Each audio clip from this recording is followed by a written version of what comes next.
Let's go. Hold on. All right, guys. I think we're live. I never really actually know here. Let me make sure I got all my little doodads here in the background. Yes, I think we are live. All right, what's up, man? Welcome. Give the folks a little context. Who are you? Where are you calling in from? Yeah, my name is Owens. I am calling in from Oklahoma in the United States. I am in Edmund, Oklahoma. Really low cost of living, and that's why I was here initially. Go. Moved out here during COVID. I was in the middle of LA, so it's kind of warranted. And, while I was out here, I found a full-time job. Eventually, that full-time job went remote, and that's how I found my way into land. So funnily enough, Ari and I are from the same hometown. We're both from Monterey, California. We actually have a lot of Leah members. Rylan is. We've got a handful of other folks that are from Monterey. Super weird. We didn't know each other growing up, but now we're both in land and both in Leah, which is really interesting. And we're going to talk about Ari's journey. I think you guys are going to learn a thing or two on this call. Ari had no previous real estate experience. This is your first business. Am I right? Yeah. First business. Did it come in with a war chest of capital? Am I right? None. Yeah. And this guy has pieced it together, the old elbow grease method. I think it's, what in life is a sure thing, but I think it's as close to a sure thing to say that this year, you'll do multiple six figures in your land business. And I reckon you're going to go full time, maybe middle of the year, maybe end of the year. Who knows the exact date? But the stars are lining up and things are looking really good. So I kind of want to get this before you go meteoric and we can kind of capture this and maybe revisit at the end of the year. Before we do, I got to make my housekeeping announcements. As you guys know, we put a monthly enrollment cap on Leah, only 15 folks per month. We sold out all the spots last month. Looks like the same thing will happen here this month as well. So really focusing on quality over quantity. If you guys want to apply, just go down there, landinvestor.co/apply, schedule a call with myself and the team. We do what we call a strategy call. So we'll essentially kind of outline and lay out how we would go about executing your goals in the land business with our own little twist. And you can take that and run with it, or you can work with us and kind of do it in lockstep together. Also, I don't know if you guys know this, but on Monday, we did our first ever Land Insights launch for 2024. It coincided with our V1 updates that we just released. We're super excited. We've added zip codes and median price and price tracking and all this jazz. And all all 20 out of 25 spots sold out in like an hour and a half. It was pretty crazy. Half of those spots sold out in 60 seconds. I think we've got 4 spots still left before this closes out. So landinsights.co if you guys want to go take a look at that. And we've got our V2 launch coming March 27th. We're moving off of Tableau into our very own platform and adding a ton of bells and whistles. I'm super excited about it. I've never built anything even resembling a piece of software. And it's not just me. We've got an amazing group of people. We've got Rylan, who's a Leah coach, and Kyle, who is a Leah member as well. All right, I know you know Kyle. It's been an amazing addition to the team. So anyways, I'll shut up. Enough housekeeping. Let's jump into it, man. Give us the quick elevator pitch. How'd you hear about land? How'd you hear about Leah? How did this all come to be? And frankly, actually, I don't even think I know this story. So fill me in. Yeah, well, I actually am a business consultant for a payroll company. So I implement new businesses and existing businesses with new payroll software, and super exciting stuff. But it was draining my life, and I actually ended up getting let go by my company. Their competitor picked me up at a higher salary for less work, and it was fully remote. So I jumped on the opportunity. And when I did that, my time freed up immensely because I wasn't commuting. I was finding myself getting off early, going in later. It's not every day. There's still a grind. But when I was doing that, I actually found my way back into wholesaling houses on a $0 budget. So I was actually reaching out on the MLS, which is totally possible, to active listings, partnering up with a realtor and basically saying, look, you're going to get a big slice of this pie. Let's just offer on a crud ton of properties. And if we get one under contract, we'll assign it out. You'll get a chunk of that. So that was what I was going for. Did I get anything under contract? No, nothing. No. It was probably 2 months of trying that out before I realized that land was even a thing, that people were working on land. And the funniest thing about it is I actually tried wholesaling far, far back in 2017. And my mentor at the time told me, hey, you should just try and wholesale land. And I told him, you're nuts. I actually just went right back to corporate America and I called it quits. And I was trying to wholesale in Los Angeles. So it's fair to say that I probably had it harder than most people around the country, even doing virtual. So I ended up just recently, moving over to land in March of 23. Did not really know what I was doing. I think I sent 75 mailers in Pebble before I was like, okay, I probably don't like Pebble. It's a big cost. Don't want to use it. So I decided to quit my free trial. So I had paid $0. And out of that, I sent 75 mailers. Out of that 75 mailers, I got one deal. So, and that deal netted me probably closer to 8 or 9K. But after all the let's just say the education I paid for in that process, I ended up with about $3,000. Still a huge win. So I actually gave my wife gave birth to our second son in April, and I went dark for a while. Not in a good way either. I just kind of disappeared from land. I mean, in a good way for my family, absolutely. But in terms of the business, kind of became silent. Didn't send mail out for over a month. And if I can do that in the middle of the year and still win in this business, it says something. Yeah. So started in Leah. I think it was April 1st. I might have gotten access like a day or two before, but I started April 1st. Started to mail, skipped a month and a half. Then decided, okay, I gotta really be on myself about this mail. Started being consistent from probably mid-August onwards. And August, no, April, May. We're talking mid-May, yeah. So mid-May onwards, and from that, I've got some stats here, but it's really how I got started. Yeah, well, actually, one thing I want to just tickle my own fancy here, and one of the things we'll do here, just for the folks that are watching at home, and maybe for you too, Ari, I'm going to pepper Ari with some questions, and then Ari's going to pepper me with some questions. We'll kind of unpack where he's at and maybe unlock some next moves. Maybe not. We'll see if I can shed any light. But in the beginning, I want to kind of pepper you a bit. Did you find out about land the second time around? Was that on YouTube, or did you listen to a podcast, or where did you hear about it? I actually heard it from another wholesaling company. So I don't know if you want me to name them or not.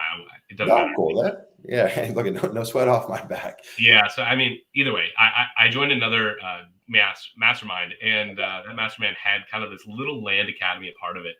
And I got to be honest, it's like the ugly stepchild of real estate. Nobody wants to talk about it. Realtors don't really want to sell it because they're looking at dirt. They're trying to sell and make dirt pretty, and it's just not on a lot of people's radar. And even when it is, there's so much room in this business that it's unbelievable what you can do to make a deal work. And the fact that I got 75 mailers out, and I probably got 3 contracts. 2 of them didn't work out, but 3 contracts from those 75 mailers. Crazy. So it's crazy. Yeah. Well, one little stat that I love to share with people when they're like, but what if land gets more competitive? I'm like, dude, first off, you're at the early days. You still have a long runway before that happens. But just for context, there's 1.3 billion acres of private land in the U.S. Yeah. We think there's probably about 30,000 land investors. I think a very small fraction of them are actually active. So let's call it a third. So 9,000 active land investors. Let's call active someone that's doing one deal a month. Okay, 1.3 billion acres. There's about 9,000 active participants. And look, that's a guesstimation. That's just based off of our research. I think that's pretty accurate. Though I don't think there's more than 30,000. And I definitely don't think there's more than like 10,000 really active land investors. I think I know a lot of land investors. I could probably count off 50 people that are running this at like a real quick pace and really trying to grow this thing. On the wholesale fix and flip side, again, these are rough estimates, but there's about, I think, 150 million homes in the U.S. and over 2 million house flippers, wholesalers. So just that math alone is crazy, man. Yeah. When we try sending 75 letters to houses, I don't even know if you get a call back, let alone a contract. Were those handwritten letters? Was there anything fancy with them? Because that is still a pretty crazy number even for land. Honestly, they were probably I think they were hands down the ugliest letter I sent. And they were really just, I want to buy your land. Here's what I'll pay. No context on who I was. Literally just had my name. That first deal went right into my personal name. So I did that for a year and a half. No sweat off. I mean, people that get hung up on the LLC or the bank account or what credit card should I have? I'm like, dude, I was taking properties in my own name for a year and a half. You're good. So first deal, I made about $9,000 on it. You parlayed that money into more mail, I'd imagine. So let's just give me the nuts and bolts stats for, I guess, call it April 1st till now, holistically for the business. Yeah, well, I will be honest with you. It's hard to lock down every single stat because there was a long period of time where I was not organized. I admit that, and that was honestly because I was running an operation on top of the full-time job, being a full-time dad. I'll say it that way. You're kind of forced to try and find a solution for everything. And if you don't spend too much time setting everything up, then you're just doing. So I really see it that way. There's two types of people when it comes to starting a land business. There's a person who preps like a lot and asks all the questions. We have a few of those in Leah, and then there's the other people who just fail over and over and over again, make big mistakes, but then learn a lot. And both work. I want to get out there. Both do work. Yeah, absolutely. It helps when you're doing the preparation side, when you have capital. I didn't have that option, so I opted into making mistakes. Right. So this is one of the few businesses you can make these big mistakes and it still pays off, fortunately. Yep. So I have some rough numbers. I've sent to date, and so you have to understand, I ramped up in the past couple of months. So I've only sent 20,639 mailers total. Yeah. Not that much over the course of 7 months total mailing. From that, I do want to add 76% of those were to properties 1 acre or less. So that really goes into my mindset for 2024 because I'm shifting a lot of my business. But I've proved this model. So 76% of those going to small, tiny properties with small, tiny profit. Can I add one thing on there, Ari, just for the folks at home too, and you can correct me if I'm wrong. Yeah. But up until this point, most of those mailings have been more to like the subdivision type marketing strategy. Is that right? Yeah. Yeah. So I was going through Redfin. I was trying to pluck out hot spots, not necessarily built on zip code, not built on county.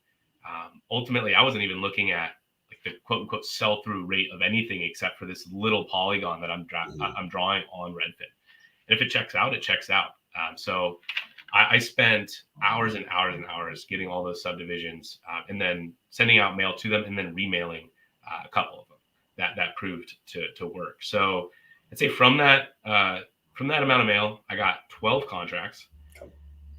12 contracts is a pretty good number. I mean, that's 1,700 per. It's above our stat. It's above our stat. Yeah, it's good. Yeah. So with an average of 5K profit per deal. Now, I didn't close every single one of those contracts. I had 8 that have been acquired, 5 that have sold, so gone full cycle out of those 8. And then I've had in those 8, 2 double closes and 2 assignments. So with an average of 5K profit. Yeah. Not crazy huge.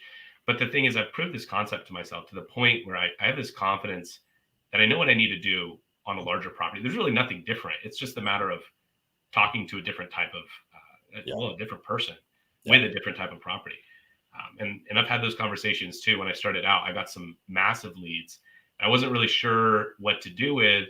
And, unfortunately, it took a lot of self reflection to get rid of my limiting beliefs. I think I had a lot of limiting beliefs coming into this business, but I was stopping myself from believing it could work. And then when I started really doing deals pretty successfully here, like without issues, just send to title, goes under title, issue comes up, fix it, close, move on. Yeah.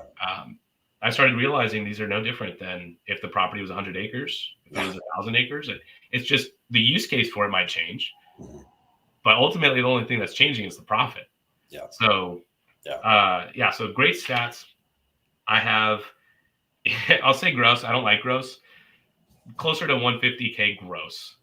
Not that nice net, right? I'm sitting 40 to 50 net. A lot of that going towards education, a lot of that going towards mail. Yeah. And I'm okay with that. I wouldn't say that I've made it, but when you're working a full-time job, you're trying to create your first business. Yep. You have a family. I mean, that's an amazing turnaround for anyone. So I want to throw down a couple of stats to stack onto this, and hopefully this is a moment for you to reflect before you move into 2024. Because I think it is easy to be critical on yourself, and it's easy to, especially when you're in a group where you're seeing other people share wins 24/7 and kind of play this comparison game. Hey, those are fucking amazing stats. We can curse on here, so you're free to use whatever words you want. That's amazing. And what I know that maybe other folks don't know is you are the sole provider for your family. You've done this part-time. You started with a budget. What was the budget? Let's just be honest. You didn't come in with a war chest of cash.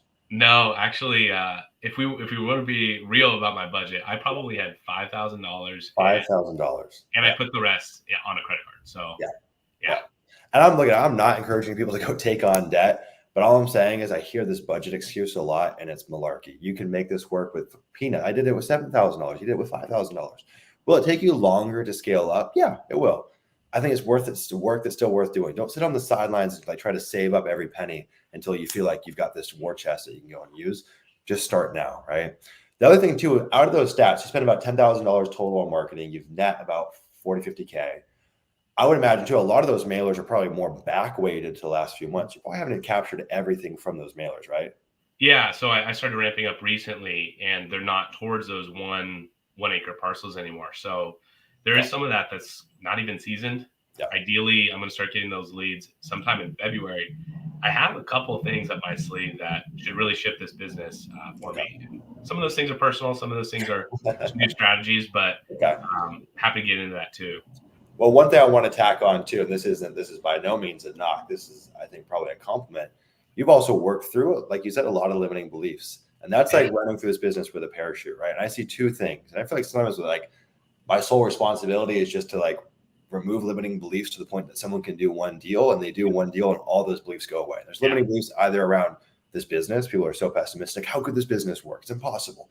You're just shuffling paper around. How could you make any money? And like, just do your first deal. I promise you understand what I'm talking about, or limiting beliefs in their capabilities, right? Yeah. So that definitely makes it running uphill. And I think you've moved past a lot of that. We still always have some level of limiting beliefs, but you've crested a hump. I think the first, 90 days or so, maybe a little bit more, we're a rocky start, especially given that you just had a kid too. So you've gone a long way. I don't think people have full context on what a big accomplishment that really is. And I try to give back to as many people as I can in the group. So if you do see me in the chat, you do give back. I'm always trying to provide value, even if it's small. So I will say it goes noticed. And look, even Anthony's here. Anthony says, I joined around the same time as Ari, and I must say it's been a pleasure watching you build and grinding alongside you. You're an awesome dude. So you've had an impact, man. I appreciate that, Anthony. It's awesome. Yeah, I love everyone in the group, and helping people is literally the reason why. And you know that the reason why I joined this business partially was the reason I had these limiting beliefs, right? I wanted to help people so bad that I was chasing the lead, not chasing a deal. Yeah. Where when you start thinking about that limiting belief, like top down, right? You're not in it. You're looking at it. You start to realize you can't help as many people if you're not successful. Yeah. So once you start opening your beliefs up and saying, okay, well, I need to make more in order for this deal to work. Yeah. That just means you can market to more people, help more people, and change more lives. So I'm very excited for 2024. Yeah, I think bringing them like the motivation and bringing it external adds such a different fuel to the fire. Like when you're doing it to give more to your community, to your family, to your friends, to be a role model, to be a beacon to others, it's different than just like, well, Ari wants a new car or a new watch. I think it hits a little different. I want to touch on a couple of the messages inside the chat, and we'll keep on moving along. Bodie says, how much capital do we need to get started with? So if we exclude education, let's just talk about like capital to go and run this business today. I usually say 10 grand is a pretty safe line in the sand. Ari's living proof you can do it with less. I've done it with less. And that's just talking about like software stack, marketing, data. I'm not here to pitch you on one way or the other and getting educated, but that is a separate expense. Can you do the business without education? Yeah, 100%. I do it without education. It'll just take a little bit longer and you'll have some speed bumps along the way. But 10 grand for the business is usually a pretty good line in the sand. I started with 7 grand, so you can certainly do it. Just understand that like your trajectory is going to be a little slower, and that's okay, right? Because you're going to have to wait for capital to come back in this business. It's usually about a 6-month capital conversion cycle from dollar going into marketing to money coming back into our business. So it'll take a little bit of time. That was a good question, Bodie. I saw another question in here, which was from Mina. Mina says, hey, I got a question for Ari. How did you pick your first market, and was it out of state? So just give them the quick and dirty. I know we could talk about that literally all day. I literally mailed down the street. So I mailed 2 zip codes that I was familiar with that I could drive to. So if you can do that in a market you don't know is hot, you don't know anything about the stats around your market. If you can make a deal happen with that context, you can do it out of state, in state. Just follow the demand. Honestly, that's all there really is to it. If I could add something to the previous question too about how for Brody, a lot of your capital rolls forward. So, people don't think about that when they're kind of their backs up against a wall. But once you get that first deal, like I haven't put any more of my own cash into this business. So it's just, I might have some debt, but I'm doing that strategically to keep myself moving forward, build that business credit, whatever it might be. But I haven't put my own, money from my W-2 into this business since day one. Yeah. It's pretty shocking what you can do with this business. Now, I always say I started with $7,000, and that is roughly true. There was 2 times I infused a little bit of money though, and we went from 7,000 to 7 figures in 24 months. Show me any other business where that's really a possibility. I sold an old 1972 Yamaha Enduro motorcycle. I think I got $2,000 for the thing and put that into mail. And I did take some out of my paychecks here and there. I didn't really have a lot to take out though, but just a little bit here and there to kind of bump up our marketing. And then right around the 2-year mark, funnily enough, I dropped out of school.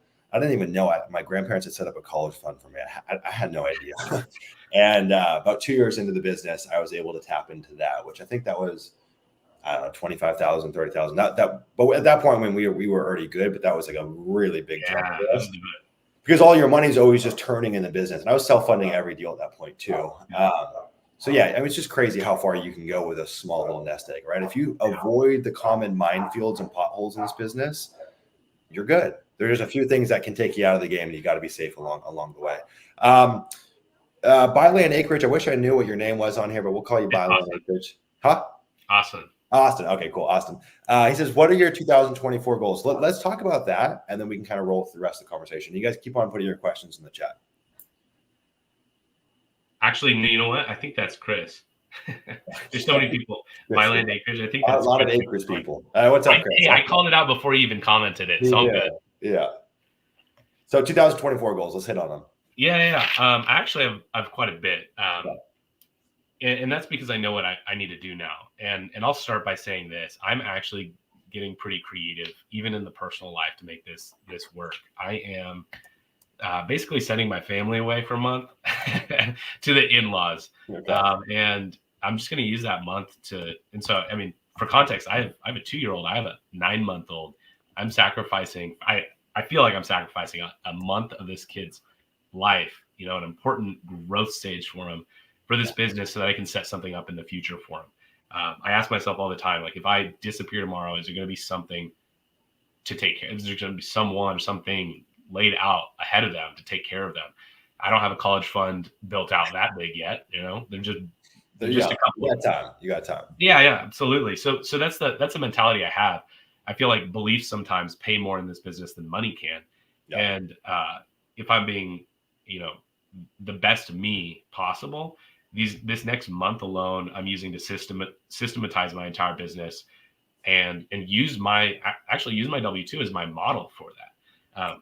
I think it was actually Kyle Martin who told me a while back, instead of like looking at your W-2 as a limiter, use that, you really leverage it, like your knowledge from it, leverage the systems from it, leverage the experiences, the relationships that you've built, and try and adapt what you know to your business, whatever that might be. For him, it was something else, I think. But now I'm taking my role of implementing new clients into a software business, software as a service. And I'm saying, why don't I just replicate that entire implementation for land? Right now, it's not always going to be a one-to-one scenario, but I start off the process with an introduction. We build out a plan together. Everybody's forthright with the intentions, with what you want to do, and you're building out structured calls. So you're really setting these expectations up in the front end, so you don't have to really create new expectations in the middle of this acquisition. One of the hardest things about doing something like a double close as an exit strategy is you have to maintain the relationship. Well, if you really put yourself out there at the beginning of that relationship, you build that rapport, and you do actually want to help this person, you don't really have to come back time and time again, or at least it doesn't feel like a really difficult task to do. Yeah. It's something that you probably have scheduled out. It's probably something where they feel comfortable just giving you a call, talking, and they don't feel like they're rushed or you're rushed. So setting those expectations up, and then creating, I'm actually using like seller lead forms internally too. So I'll use my own forms with scheduled calls so that my discovery call, my due diligence call, calling the title company, having a conversation with them, I have different questions that I have to get marked off in order to pass that call, more or less. And so that's what I'm going to be building for myself, but then eventually to just put an AM in that role, because I know that I could do my role at my company without a lot of training because it's so structured. So if I can really build that out for someone in land where soft skills play a huge part, I know that it's going to streamline a lot. That's just one part of the business too. I mean, I want to add on one thing that you brought up a really good point. And I don't think I've ever really shared this before, but so much of how I built my land business, and in a weird way, how much that's informed Leah, came from the one and only like real corporate job I had. And I learned from a guy named Rick Enrico, who started this company called Slide Genius. And literally the way we run our sales teams, when we run our KPIs, all of our spread, like everything, it's just mimicked from that business. It's what you know. Yeah, it was working for them. I'm like, why would it not work for land? Yeah. And it's just crazy how influential that's been for me. And I honestly probably need to send him a thank you note and just let him know the impact that it's had. But the real takeaway there, and I'm not here to change your worldviews, but like there's a silver lining to everything in your life. And I think it's so easy when you're trying to start your own land business or strike it out on your own to say, God, this W-2 is really dragging me down. It's such a burden. It's not. In a lot of ways, it can actually be a huge value, whether it's helping fund your business or keep you afloat so you don't have to take money from the business, or informing you on how to structure your business. The other thing too is if you're a solo operator now, which I think so many folks on this call are, start building the business, assuming that you're going to have a team eventually. It's never too soon to start building out your SOPs, documenting things, systematizing things. Even if you're the one person doing everything, build a system around it so you can plug people in the future. You don't want to be haphazard and then you plug people in. I say this all the time. I hired this VA and it didn't work. I'm like, well, because there's nothing for them to plug into. We'll start that now. I think that's wise. Anyways, all right, back to the show for you. No, absolutely. I even saw in the chat someone was asking if I'm a solo operator, but I need to put a lot of emphasis on the fact that I am, but it doesn't feel like that when you're a part of a group of people who are willing to help you through basically any situation.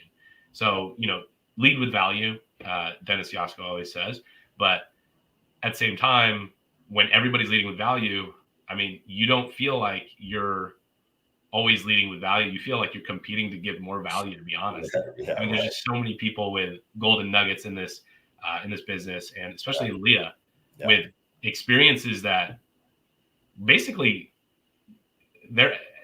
almost every experience that could have occurred in land is probably within Leah. Sometimes I feel like I have a team of 240 people. Yeah. We're all working together. It's crazy. It is really interesting.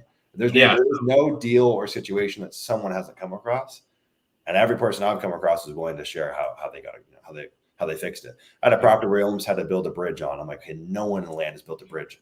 Nope, other people have done that. Yep. So I do have actually a big goal for 2024, and it's actually not moving into a number yet. So it's not money. This next goal is actually influenced by, I think his name's David Green. He's from Bigger Pockets. Yep. Ran that co-host of the podcast for a long time. And he wrote a book called Long Distance Real Estate Investing. In the book, he goes through building a team remote to kind of accomplish this BRRRR method, right? And when you're doing that, you're getting a contractor on your side, really building that rapport, getting them out there, looking at the property. You're getting a realtor on your side. You're getting a boots on the ground, maybe someone who can just go through and really is just boots on the ground. Someone to maybe put out bandit signs if you need that for any reason. A title company, partners, you're just trying to get that team in that market. And you're trying to create that so that you can buy a house, rehab it, refi, rent it out, repeat it, whatever it might look like. But when it comes to land, I've really started adopting the mentality around that. We're all remote. Most of us are only working in remote markets. Yeah. And I'll say it like this. I have stumbled my way into almost every deal that I've gotten. And I don't mean stumbled like, oh, I just, I happened to find it. You've corrected me on this a couple times. Nothing comes from nothing. We've mailed for these deals, but the way I look at it is I've had to kind of figure out every single deal, how I'm going to make it work by creating spur of the moment relationships with people, pitching everybody involved. And if you're able to create a team in a specific market you feel comfortable in, that's your edge. I mean, that's a huge edge. Now you're not competing, statewide or throughout the entire states. There's going to be a lot of markets that you need to be in for that to work. But having one connection, two connections in a given market, and then just repeatedly hitting it, touching that market, that's the way that this business is really going to scale for everyone. And the cool thing about that is there's abundance in that mentality, right? Not everyone's hitting every market all the time.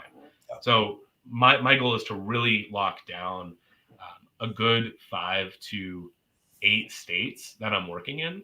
And then within there might be 5 markets, 6 markets per state, but really just lock down a couple people per state and work based off of where they operate, what title company recommendations they have, and what leads they can give me and whatever I can give them. So I just want to help people on every side of this business, whether it's the seller, the buyer, the agent I'm working with. I might want to give them less commission than maybe like 10, but I still want to help them. I still want to give them repeated business. Yeah, dude, it's shocking. Like if you pull back the curtain on all the big land businesses that I'm aware of, they really are just working in the same places on a loop. And I've shared this inside Leah, but there was a guy on our Land Insights call last month who said he made $1 million gross in one town in 6 months. I mean, it really does not take this huge Rolodex of markets, and there's value in having the resources in the places that you're working. The 2 ways that I've kind of fast tracked building that, not rapport, but building that connection with title companies or realtors. One, if anyone's ever, or if you guys haven't heard of Harry and David, go check it out. They put like really cool gift boxes together. So we use Harry and David, or we'll send out a big box of Omaha steaks. Costs us about $100 typically. It's crazy. You'll win people for life over this $100. And then what we do too is in markets where we have good realtors, we get so many leads that just don't make sense for our business, and we just pass them off to them. Even in one of those deals, if they go across the finish line, they're kissing the ground that you walk on forever. And it really does play a big role in our business. So I think that's spot on. It sounds like you're going to have a lot of markets. So we're talking like 5 to 8 different states with 5 to 8 different counties in each state that you're working. That's a lot of markets. So how much mail are you planning to send next year or this year? Yeah, it's actually, I've broken it down pretty easily. I know we kind of have a lot of rules around filters or beliefs around filters, but what I've started to do I've really gotten my marketing as a very important part of my business right now, where I'm trying to build in 2024 a very particular brand. And I'm doing that for a reason, right? Not a lot of people are talking about brand right now, but brand is more than just getting people bought into your mission. Mm-hmm. It's getting them on your side, because all you want to do is really help them. You want to give them value, whatever it might be, Gymshark or, Peloton, like these businesses do want to sell you something, right? They want to do business with you, but it's for your benefit. They want you to have that, that feeling of wearing an awesome shirt in the gym, or really losing weight. Or in my case, I want them to feel like they can get out of a situation if they're in one that they don't want to be in. And that just looks like liquidating their asset. So I'm really focused on targeting individuals right now. I've kind of cut out LLCs and trusts and stuff to an extent. In certain markets that I like, I'm including everybody. But where I'm not particularly set on, creating an extra effort of negotiating with someone who comes from the business side, potentially, of things. I'm just looking to kind of create wholesome relationships and help people. So it could happen with businesses. Right now, in order to help me meet my metrics, I'm just marketing to individuals, and I'm getting plenty of data. Mm-hmm. So my goal is to just keep a static new mail at $1,500 a week for the entire year. And then on top of that, every month I'm scaling my remail to the same markets. Yep. So my goal is to multiply the touches that those people are getting, rather than trying to go far and wide. And I think that's the play here. Yep. I don't think it's only going to be through mail either. Might be through postcards as well, but I've even floated the idea of bandit signs in the polygons that I've been mailing. Mm-hmm. So especially where there's a lot of in-state, in-county owners, I'm still seeing land that's just unused. Yeah. So it's like, I want to put a bandit sign out there where they'll see it. Now, maybe they don't want to sell, but maybe they need to. And you don't need that many leads in order to be profitable here. Yeah. So I'm really trying to keep it at 1,500 a market. Okay. I think the math checks out that at about 16 markets, plus the amount of remail that I want to do, I'm going to end up at about 125K. Okay. So I'm scaling up over the course of the year in terms of remailing. But I think it pretty much levels out with a lot of people who want to do around 10K per month. And I feel less stress about it because I've already priced a lot of this. So the marketing might change, but the number doesn't as much if I've priced it well. So I like that. Okay. Yeah. And just based off of your current stats, I think the gross is lower on your kind of original 12 deals. Yeah. Because there's assignments and some double closes, and you're just going after smaller deals initially. But just with that math, we're talking about what, 60 grand in marketing spend to make 367,000. You'll do about 70 some odd deals. That's just with your previous math, 1,700 letters per deal. I think that deal count per letter or the letter count per deal will go up, but your gross should grow up substantially. Yeah. Most folks inside Leah, like if you're kind of following the playbook, 15 to 20,000 is pretty standard for your average. And I think, dude, honestly, if you just even if you kept with your all or lot subdivision strategy, you still would go up. You'd probably be closer to 12 to 15. You just need the bigger sample size. Yeah, go ahead. No, you're good. I was just going to say, yeah, I do agree. I think the thing that attracts me to larger acreage now is the opportunity to have multiple exits. Mm-hmm. I think Dennis mentioned that a couple times in some of his talks, but I didn't actually see that as an adequate argument until I started getting stuck with some of these lots. Yeah. And I started to realize the only thing someone could do with this thing is build on it. If they can't build on it, what's the purpose in owning it? Yeah.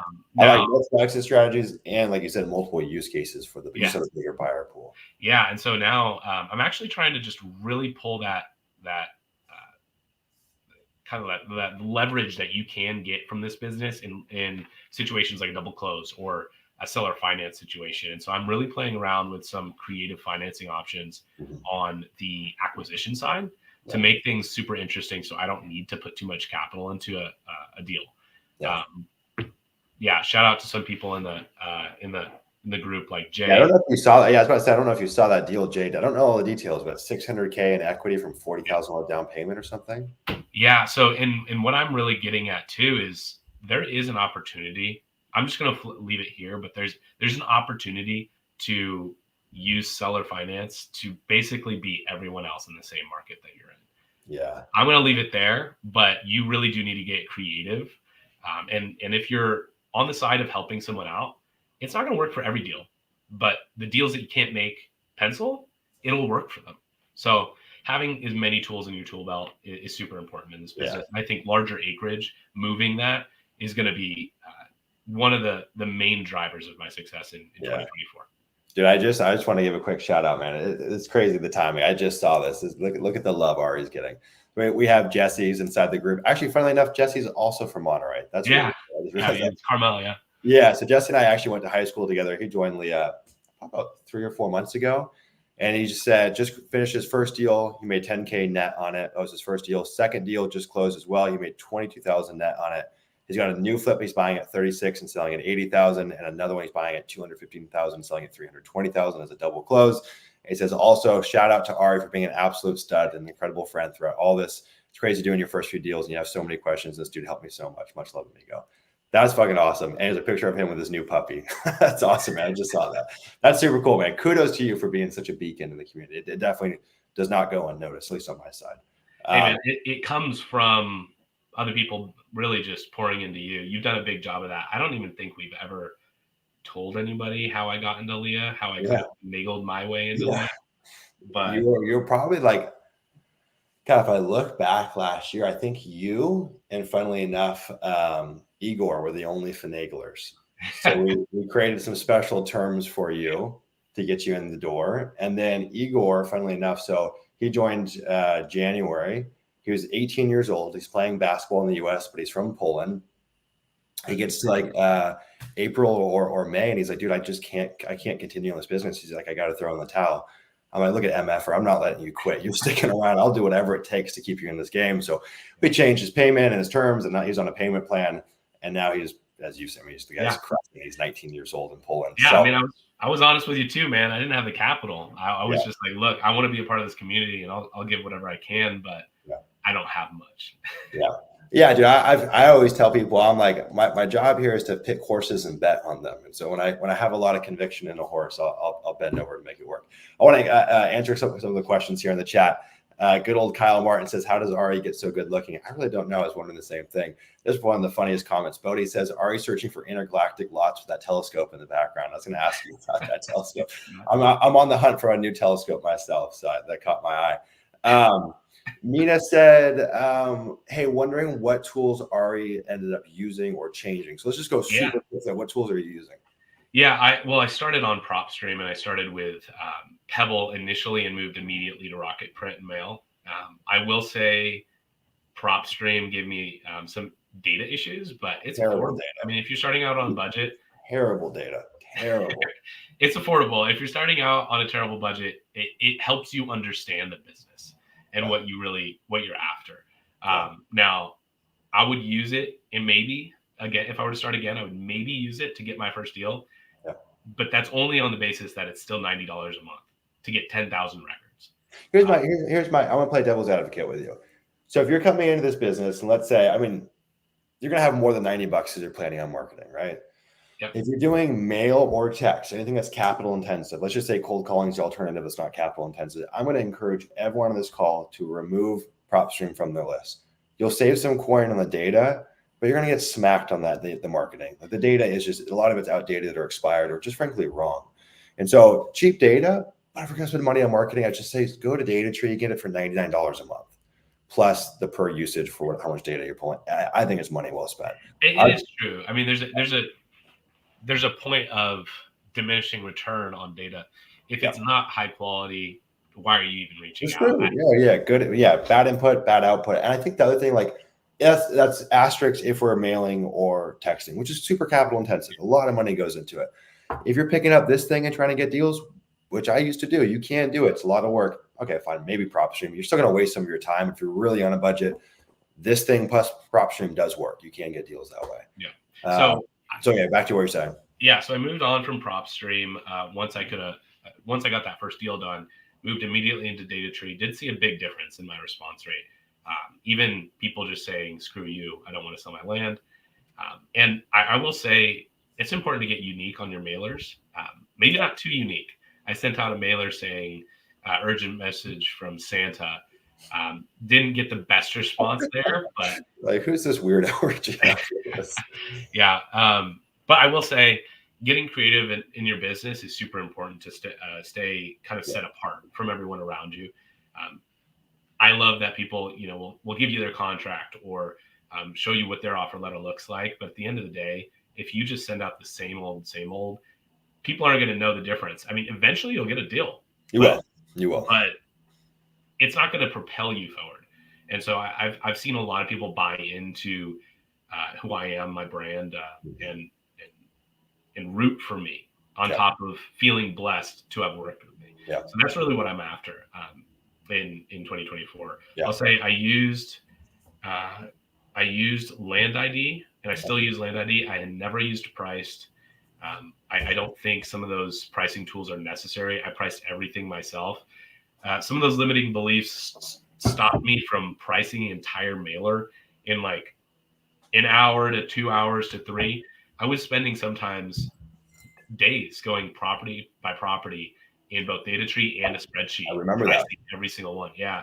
And so I had spent at one point like 5 hours on a list of 300 properties that I hand selected on top of that. So when I got rid of some of those limiting beliefs that, if I just hit the numbers, metrics and just wait, things will happen. Yeah. Once I got rid of those falsehoods in my head, everything kind of started checking out. Yeah. I didn't have the perfect price on every property, but I started getting some signatures back on properties that were fine. I could have renegotiated, but I made, I think, 2 or 3 deals. Just I got the signature back. We sent it to title. People got their seller docs, their buyer docs signed, and I sold it on MLS in 7 days. Another one still on MLS, but it's super, super fast and straightforward. Yeah. Anything else? Any other tools you're using in the business? Right now I'm using Pebble. I use Google Sheets or Google Suite a lot. And I'll say moving forward, I'll probably implement maybe a couple of tools for potentially texting and like mass texting, not necessarily for leads, but for realtors. So yeah, I'm trying to streamline mail first before I get into anything else. But really, no, I have like four softwares that I use. Probably want to use Trello more when I'm doing market research, but I don't. Honestly, I don't. I keep everything. Oh, Land Insights. I was probably the first person to even purchase. I don't know if you have a record of that. We probably do. I'm not sure, but you very well might have been. How has that been in your business? So I'll tell you, targeting subdivisions, it's not as helpful. I say that personally, just from my own experience. It'll lead you to the right areas, but you kind of then can't search for the subdivision within Land Insights. So what I'm doing now is using the tools that I see have high leverage, and I'm adopting them into my business, shifting the model to use that leverage. I mean, there's no reason why you shouldn't. Now, if you don't have a tool like that, the concept is still as straightforward as it was before you had Land Insights. Go to Redfin, find the high sell-through rates in the different counties around the states, and just double down. That process is shorter for me now. I focus on other parts of my business, right? But I'd still do it if I had to. If you're playing the county-wide or zip code game, I think Land Insights really just compresses that time, but you can certainly still do it. Like what we teach inside Lee, if you don't have Land Insights, is you go over to Land Watch, you look by the state, you pop on over to Redfin and just start testing, figuring out sell-through rates in different markets. Yeah. I think now the combination with being able to see the price variability, and so you can go quickly spot check demand and go to the price variability, I think that's a pretty big boost. Because what we used to go through is like, okay, we go scour 100 markets, Land Watch to Redfin, finally find the top 3. Demand was good. And we look at it like, well, shit, I can't price this out. So it's like all that work was for nothing. But if you're more on the subdivision side, I'd say Land Insights really isn't the tool for the subdivision model. I mean, you can find subdivisions in almost every county. So you could go source out good demand and then theoretically find subdivisions. I honestly just think using the map on Redfin for subdivisions is a lot easier. One thing I want to throw in there, I'm just going through as I pulled up that message from Jesse in Discord. One thing that I want to say, I think there's a lot of cats that are on this live that are either just getting into land or they haven't started yet. Honestly, like the biggest objection I hear from new in quotes land investors is like, sometimes I just don't know if this works. I don't know if this business is how is it even viable? Yeah. Do yourself a favor this weekend. Pop on over into our Discord. You can join slandinvestor.co/Discord. Click on the recent wins channel and just go look at some of these. I'm just reading this one from Ryland from yesterday. This week, Ryland sold a deal for $69,000, $45,000, $8,000, $13,000. That's all net profit, $135,000 in net profit this week. Ryland's one of our coaches. Ryland came to me when he was 20 years old and starting this business with no money. The dude was selling surfboards to afford to send out marketing. There's just so many young guys and girls in there that when you start seeing this, it's like, I hope those limiting beliefs just disappear after that. Now, don't get into the comparison game and beat yourself up, but use it as inspiration. Frankly, I get fired up going through and looking at it. So anyways, I was just pulled up on my screen and I had to give Ryland a quick shout out. So to recap, tools you're using, Pebble, you're using Data Tree or Land Vision? Data Tree, yeah. I expect to probably move over to Land Vision sometime this year, though. Okay, Land Insights, Trello, Google Suite. Yeah, Google Suite, Redfin. That's all you need to know. Literally, our business is predicated on Google Suites. It is like the backbone of what we do. So definitely set up Google Suite for your business and you'll be in a good spot. I actually heard a really interesting story. I hope they don't mind me saying this here publicly. So this is actually a crazy story. I'm going to go on a quick tangent. So as you guys know, Sarah and I live in Las Vegas most of the year, but we kept an apartment here in San Diego. So we were back here during the summer and we let go of the apartment, but that was our last time here. It was in August. And the neighbor was a younger couple, and we'd see them sometimes we'd come home at the same time, but we didn't really know them very well.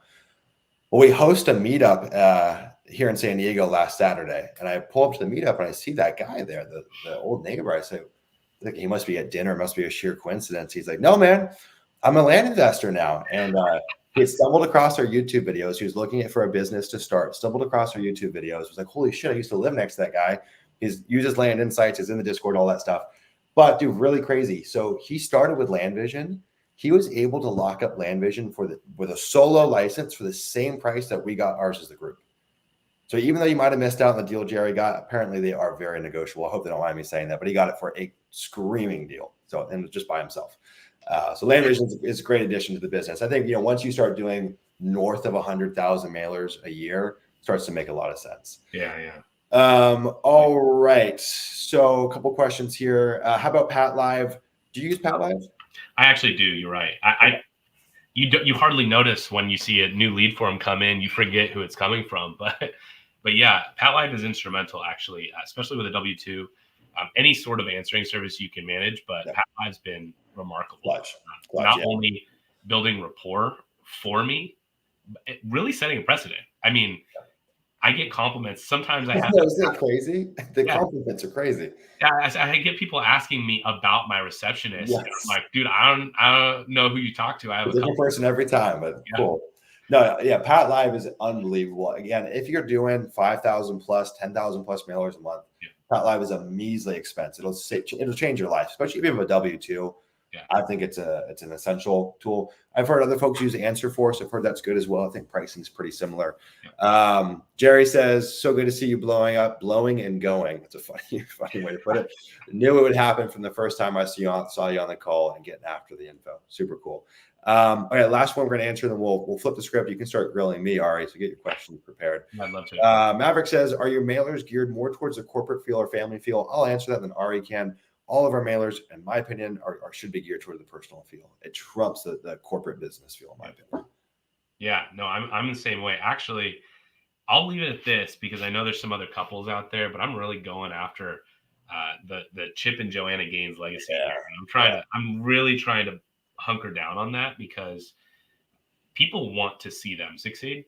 Yeah. And there's no difference between you and your spouse and these two. I mean, the difference is that they've gotten publicized, but ultimately when you meet people that you like, that you resonate with, that you see yourself in, you want to help them. So you feel like you're doing a service to them when in fact, we're doing a service to those sellers. So I'm leaning deep into that personal edge. Yeah. I think you should. Yeah. Make it as personal as you can. Put up pictures with you or you and your dog, or, talk about it in your text. People want to do business with other humans. They don't want to do business with another business. All right. Let's flip the script. Hopefully we can maybe give some value for you moving into 2024. So wherever you want to take it, how do you want to break this down? Yeah, I kind of want to talk to you about financing. Okay. I want to talk about creative financing, seller financing that you've done. You mentioned you've done I think it was a 6-figure. I don't know if it was a double close. I think it was a seller finance note wrap. Mm-hmm. I'd love to hear your top 2 takeaways from that whole experience. Yeah. So when we still have the deal listed, we actually just got it with a realtor last week. So the deal hasn't come across the finish line. Not a value add? It is a value add. So I guess I'll give the specifics on the deal and we can kind of take a little bit deeper. Okay. So this was an on-market deal. It was brought to me by someone in their community. If you guys ever want to kind of get your shoe in and start doing deals together, or want to get your feet wet in the business, it's a great way to do it. Go partner with someone. So it instantly got my attention. Now, usually we say don't send us on-market deals because it's like we could find those ourselves, but you've done some legwork there and started negotiating it. I want to say it was listed in the low 300s. I should know the math. I can't remember. I think it was listed in the low 300s. We got them down to 200 on the deal for total purchase price, and owner finance. So 20% down, so about 40,000 into the deal, 7% interest, 20-year amortization, 5-year balloon, and we could get partial releases on it. So we can sell chunks of it and then pay that off with them. So those were the terms. On market deal. I honestly think if you're looking at doing this note wrap strategy, on market, it's going to save you a lot of pain and headache on it. I would just start on market. get good at the pitch, and then you can move on with other sellers. Especially for like, this was a property that was in a slower county in Texas, in Milam County. So it wasn't like a crazy county in Texas, an okay county. Had been up for not even a ton of time. I think it had been up for less than 3 months. But again, the sellers are to raise their hand. They want to sell. It's just a much easier conversation. So anyways, let's talk about the deal specifics. Now, I think note wrapping only makes sense if there's some kind of value add component. I would not note wrap a note wrap. You could. I just don't think it makes a lot of sense. If you're going to take a property, owner finance on the acquisition side and owner finance on the dispo side, I would want it to be a monster property. And you got to have a very low down payment, because we're rarely going to get more than 20% of the down payment from a new buyer. So I look at this like it has to be a value add angle. In this market, like most places of Texas, there's a 10-acre exemption, so really easy to subdivide. It's 36 acres. And what cued me to this being a good deal is it's two-sided road frontage. It's a rectangle. And so the longest side's got road frontage. Mm-hmm. So we took it down to 3 12-acre lots. Each 12 acres listed at $129,000, I think. So we're looking at $390 total. So, buy at $200, sell at $390. That's a good return. It's not like anything to get crazy about. Yeah. But we're talking about $40,000 to create that much value. That's when it starts to get pretty nutty. So we got a few paths here, right? We could note wrap the individual ones and keep the note and just kind of pay the delta to the seller. I think our payments are like $1,100 a month or something pretty minor. So we could definitely have more cash flow than that from selling 3 of them. We can sell the notes, or we can just sell them outright as cash sales. So any specific questions on that deal? Yeah, actually, just to start off, are you? I'm going to test your belief there on on only doing this on value add deals, but I'll talk about that in a second. In terms of doing the value add and doing seller finance on the dispo side, why aren't you like going for that first? I'm sure you have it on your listing, but why aren't you aiming towards that? I know that you in 2023 kind of opened up the idea that you wanted to get your note portfolio really large, right? Yep. Where did that go, and why isn't this deal screaming note portfolio to you?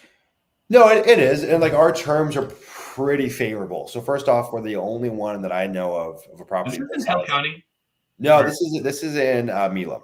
Okay, so it's in Burlington, Texas. So, and actually, excuse me, one of the properties is listed at 99.5 because it's next to a solar farm. The other ones are at 129. So just for posterity. So yeah, to my understanding, we're the only property in the market of this size with owner financing, at least that I could find in the MLS. So I think this will probably go through owner financing. We're offering 20% down, 12% interest, financing for 5 to 7 years. So those are pretty optimized terms. Now, when you compare it to like the deals John Jasniak's doing and stuff like that, like he's offering, I don't know, 5% down or something like that. It's also just a different market, right? We're not having to cut through a lot of owner finance listings here. And this is like it's a pretty nice property, honestly. So what we find is like if you're in a market that's not saturated with owner financing and you've got like a mid-market higher ticket property, 15 to 20% down is pretty easy. So we'll post up with these terms. Honestly, what will probably happen, someone will come to us and offer us 15% down, and we'll probably take it, right? As you've probably learned, you never get the offer for the price you're listed at. So we always put a little bit of a cushion there. I think that our terms, especially in a market like this, are optimized for an owner finance sale. So I'm happy to keep it as an owner finance sale and just wrap it and keep the payments. We'll get our basis back pretty in 2 of the sales. So it takes 2 sales. Our cash is already out of the deal. So dude, I would honestly say that the vast majority of our deals are pretty optimized for owner financing. Okay. The only time obviously is double closes, stuff like that. We avoid owner financing. Now let's talk about building up the note portfolio. Yeah. So this year, I want to say that I could pull up, let me pull up the stats for you guys again, just so I can use real numbers here. I'll tell you guys how much we added to our owner finance portfolio this year. Wasn't as good as I thought, to be honest. Let's see. You shifted mindsets halfway through too. I think you were gung ho about it, but then I think you went dark. Yes. I didn't hear much about it after you started getting into some of these entitlements and getting a lot of that done.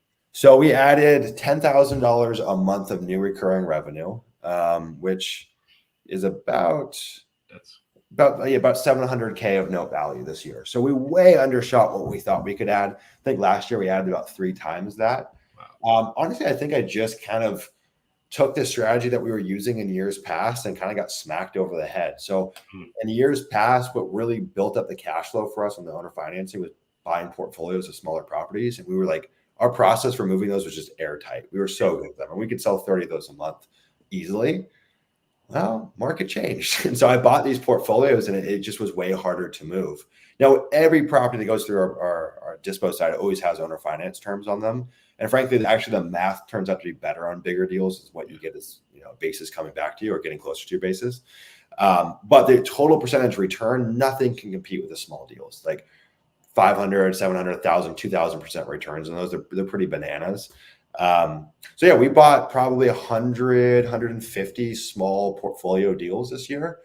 And it's just been harder to move them. We're still selling them. It just hasn't been Awesome. gangbusters. I mean, that's especially when you're focusing on entitlements, a new value add that you, from my understanding, you've never done before, right? Yeah. So there's 3 segments to our business, right? And like we kind of have teams, like we have some overlap from team members, but we also have kind of individual contributors that just participate for different buckets. So we have like our small deal owner finance kind of machine, and we've got our mid-ticket flip machine. That's what we teach inside Leah. And we have a value add portion as well. The value adds comprised of rural subdivides and entitlements. Honestly, moving into this year, because the market shifted so much, that first bucket, we're kind of putting like the moonlight on it, like just kind of putting it to the side, shutting it down. We'll move through our existing inventory. I just think for the stage of where we're at in the land business, it's going to be hard to move those the next couple of years. Yeah. So we're really doubling down on the value add and the mid-ticket flip. And again, we still get lots of owner finance sales. Like most of that 10 grand a month of new recurring revenue is added came from bigger properties. Wasn't coming. Yeah, I figure that's going to be 2024 as well. Yeah. So dude, I'm so about building our own finance portfolio. It's amazing. And frankly, it's given us such a safe, like kind of backstop in this business to always know we've got 35, 45 grand a month coming in every month. We make different decisions. Yeah. So yeah, it wasn't that I put the kibosh on that idea. It's just, frankly, it didn't work out. So I put a ton of money into building that portfolio, and they'll sell. It's just going to take longer than expected. Yeah. So here's the next bit that I'm curious about. So I want to test your belief there. Maybe it's a limiting belief, who knows, on financing for smaller deals. Yep. Reason being, I have found smaller properties, and I don't mean smaller properties as in some of these 1 acres. Now, I think those are good tests to kind of put this into practice. But for a property that's a couple acres, maybe 10 acres, and that the market's screaming for financing, if you're able to buy it on terms, you have more exits than if you were to buy it on cash. If you have no value add option. Yeah. If I buy cash, I can't sell that on terms and feel great unless I sell that note at a discount. But if I get it on terms, I can get better terms. Or if I sell it on cash with no prepay penalty, I can still exit. Mm-hmm. So that's what I would challenge you on. And I'm just curious on your thoughts. Not that every deal you should try and negotiate terms on, but really using it where you need to. It's just another tool in the tool belt. Okay. So yeah, I'll explain my theory. And I've never run that business model. So nothing teaches more than experience, right? But from my purview, I'll tell you why I don't like it. How many owner finance pitches have you made to sellers? Probably 3 or 4. What's been the take rate on that? They've been actually pretty open to it, the way I pitch it. Okay. Do you think they'll take you up on it? I have one right now who might, yeah. And so if people have gotten this far, I'm going to give a nugget. I'm actually trying to do something you told me not to do. Oh boy, breaking all the rules. But that's because, like Ben said, I'm a charmer. So I might be trying to double close a note wrap. Yeah. Now it's a little dicey on the how. Trying to figure all that out. I'm probably going to have to get Seb involved, but I'm trying to prove a concept here, because if you can do that, it opens up all the deals to being possible for you with the most amount of leverage, especially if I can supplement or basically use someone else's down payment in place of mine. Mm-hmm. It's very compounding. It's in terms of cash flow. So, or cash on cash return, maybe not guaranteed cash flow, but the idea here is I'm not explaining financing at all. We talk about that with double closes. Don't over explain.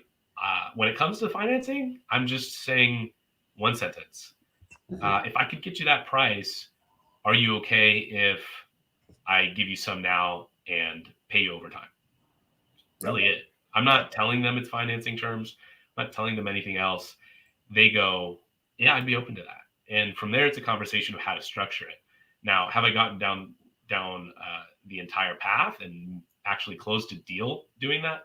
No, but that's actually what I'm trying to do now. So if I can prove to myself on a tiny rinky-dink deal, like a quarter-acre property, that I can double close on a seller finance wrap, that kind of creative solution is going to be something having in your back pocket could really be a game changer, especially on larger properties. Yeah. So I'll tell you my purview. And I think, like Ben says, the cash on cash buying on terms is where it's at. And that's true. Just like the return from owner financing small deals is where it's at. That's in a vacuum. Like real life looks a little different. Sure. My problem with it, and again, it's not my problem with it. The reason I haven't gone down that path is that what you'll start to notice is the terms for what a seller wants are very similar to the terms that a buyer wants. Yeah. And so in that off chance that we're able to negotiate extreme terms, where we can arbitrage and get our cash back, we have a spread on the monthly payment. You're usually going to be talking about a spread of $50, $100, $200 a month, a delta from the payment to them to the payment to your new borrower. It's just a lot of work for not a ton in terms of like direct impact to my business. Now, maybe the cash on cash looks crazy. No. Well, I'm not picking up that much money in between. And you're going to, like, as you start pitching seller finance, this is what I found. As we start pitching seller finance, two things happen. One, sellers don't understand it. They just say no, or they have some urgency. They need money. Or two, they have outlandish expectations. They've got this life event, so they need money for that, which then means they need 50% down or whatever. Our take rate on owner financing, and I haven't pitched it left and right, has been lower than I expected. And when we do get to it, usually the terms don't really gel with us. So what happens if we can pair a value add strategy? I can give fair terms to the seller. I don't need to beat them up and get 5% down. I can pay them the 20% down. That's a good deal. Mm-hmm. But I can also get my money back in one or two sales and have a pretty big arbitrage on that monthly payment, right? And not even a huge arbitrage. Like in that example, we would probably, like if we kept all three notes, we'd probably have about $2,200 a month, $2,100 a month coming back to us. We have a $1,100 payment to us. We have $1,000 in spread. And that's with a value add strategy. If I just bought that property as is in owner finance and turn it around, dude, I don't think there's much there. The other thing is that not only do I have to beat them up on the interest, beat them up on the payment terms, I need 20-year AM, I need 5-year balloon, whatever it is, and I need a low down payment. I also need a low purchase price for the property too, right? Yeah. So we've got all of those combined together. When we look at what's the value to a seller, when we say, look, I'm going to pay you less than the property's worth, what's the value to them? Well, they get an infusion of cash in their life right now. So for that convenience, for that speed, they're willing to take a discount, right? Yep. If I'm not offering speed or convenience, I got the tax incentive for them. Are they really going to want to take a lower payment? I think it's possible. And I think there's deals that make sense. Yes. I think they're the minority, though, is my hunch. I'm okay with that. Yep. I mean, you have to think about it this way: is there is a way to handle every deal, and you say this more than most, but this is a service business, right? We're helping people. We're providing a service. If you don't know every option for these people, are you the best person to provide them the service? Yeah. You can't accommodate to what they need. And so, no, I don't think it's going to be an option for every single deal. I don't think it should be. You don't want to put someone in a bad position as well. If someone needs the cash now, you're not trying to force them into a payment plan where they're getting a tiny fraction of what they need. Yeah. But if everyone's winning, if the seller's like, I'll probably spend the cash if I get it, and the tax benefits of financing, I'd be open to that. I'm just trying to get them to a realistic point where I'm saying, look, I want to help you, but I need to be here. And if they don't agree at that point, I'm moving on. It's not going to be a fight to force something like that to work. Most of the time, I'm not even forcing anything to work anyway. It either does or it doesn't in this business. Yeah. So I do agree with you to an extent. I think using it is going to be a very unique situation, but doing volume, it'll come up more and more. So yeah.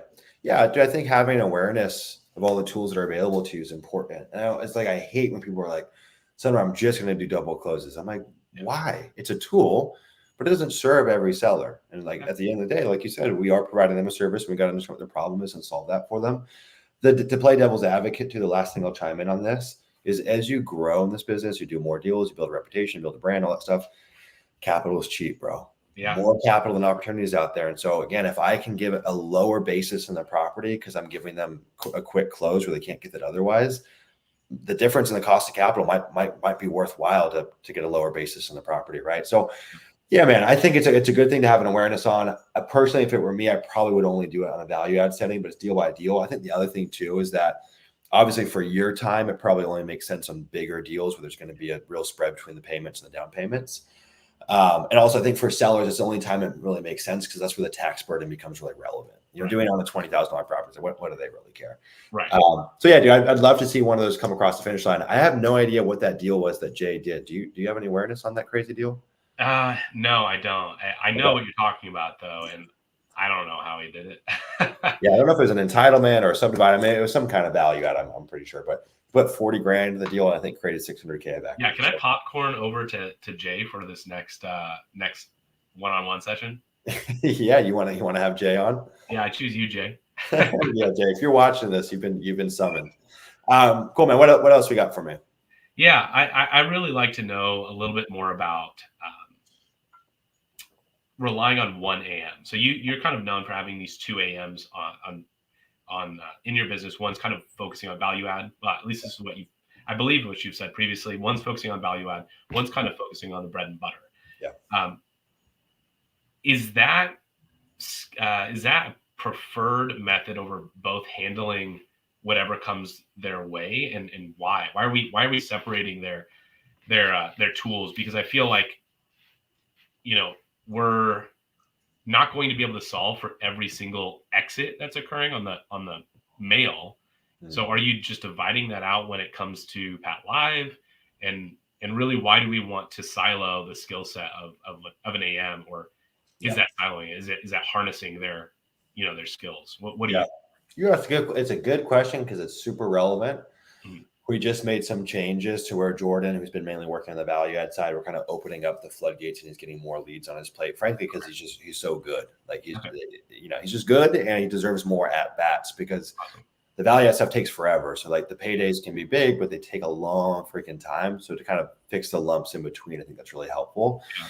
I still think there needs to be some kind of designation or some kind of breakdown on who takes what, because the truth is, like in that example for us, we've got an overseas person, we've got a US based person. Unless you have all US based people, then sure you can divide and conquer and they can just take them equally. But I don't think our overseas acquisition manager has got the skill set yet to take those on. So Jordan just had a little more of the skill set for that, and is what he was most interested in. And the process is wildly different. Okay. Different conversations, different sales process, different underwriting, all that stuff. So as it was, leads would come in. We have someone that goes in and tags them and assigns them appropriately, and then we just kind of divvy them up. But the truth is, Jordan's just got a lot more room and bandwidth on his plate. He's built up a value add pipeline. We've done multiple value add deals. Like he's just waiting for these things to come across the finish line. So he should get paid in the middle to do other deals. Now, we still kind of have like a ticket price that we draw a line on just so he's not chasing down smaller deals. It's really just a skill set thing though. But dude, you can have one acquisition manager that does both. There's nothing wrong with that. Yeah. Just that most overseas acquisition managers probably aren't ready for it, but they can't be trained. Yeah. Yeah. I mean, I actually see this being something that I do in the future is multiple acquisitions. And I say that because if you're going to be putting out volume, you want people to be able to handle the rapport, the relationship at a high level, a high level of quality. And I'm curious, like the logistics around both of their work. If a lead comes in and I forget his name, but you're overseas, Edgar.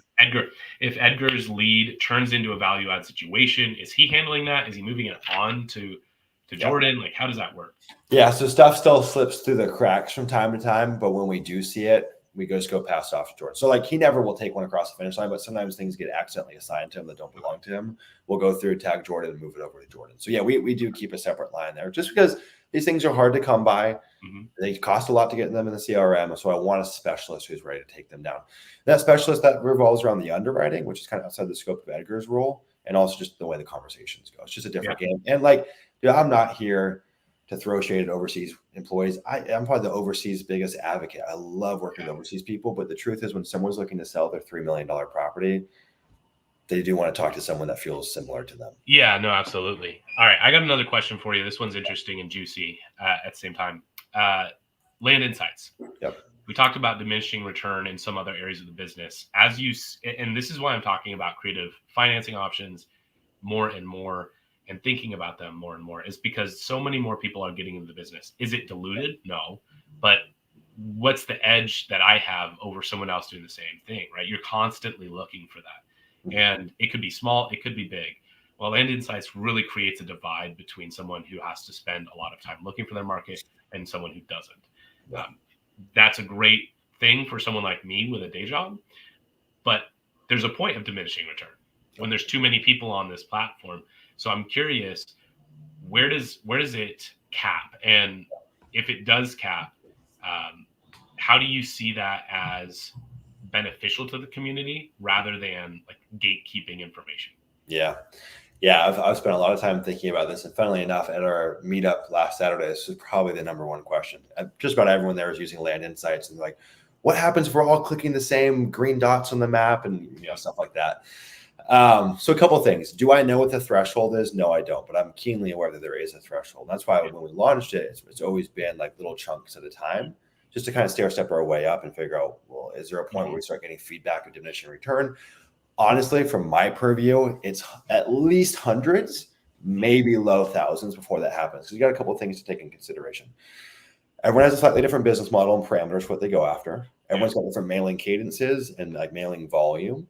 And frankly, when we go and send the mail, that's half the battle. What happens thereafter is like the real magic maker, right? So obviously there's a timing element to mail. I can't tell you how many times I've mailed the same markets as Rylan and Michael and other people in the program. And sure enough, we all get different deals. But I am keenly aware of it. That is going to be a real roadblock. So there's two things that I'm thinking about. One, there will be a ceiling where we can't grow beyond that. From a business perspective, that's kind of shitty that you've got a real glass ceiling that you can't grow beyond. But I'd rather have it be effective than just have more people on there. Obviously, I'd rather keep the people long term as customers and just churn them through and always look for new people.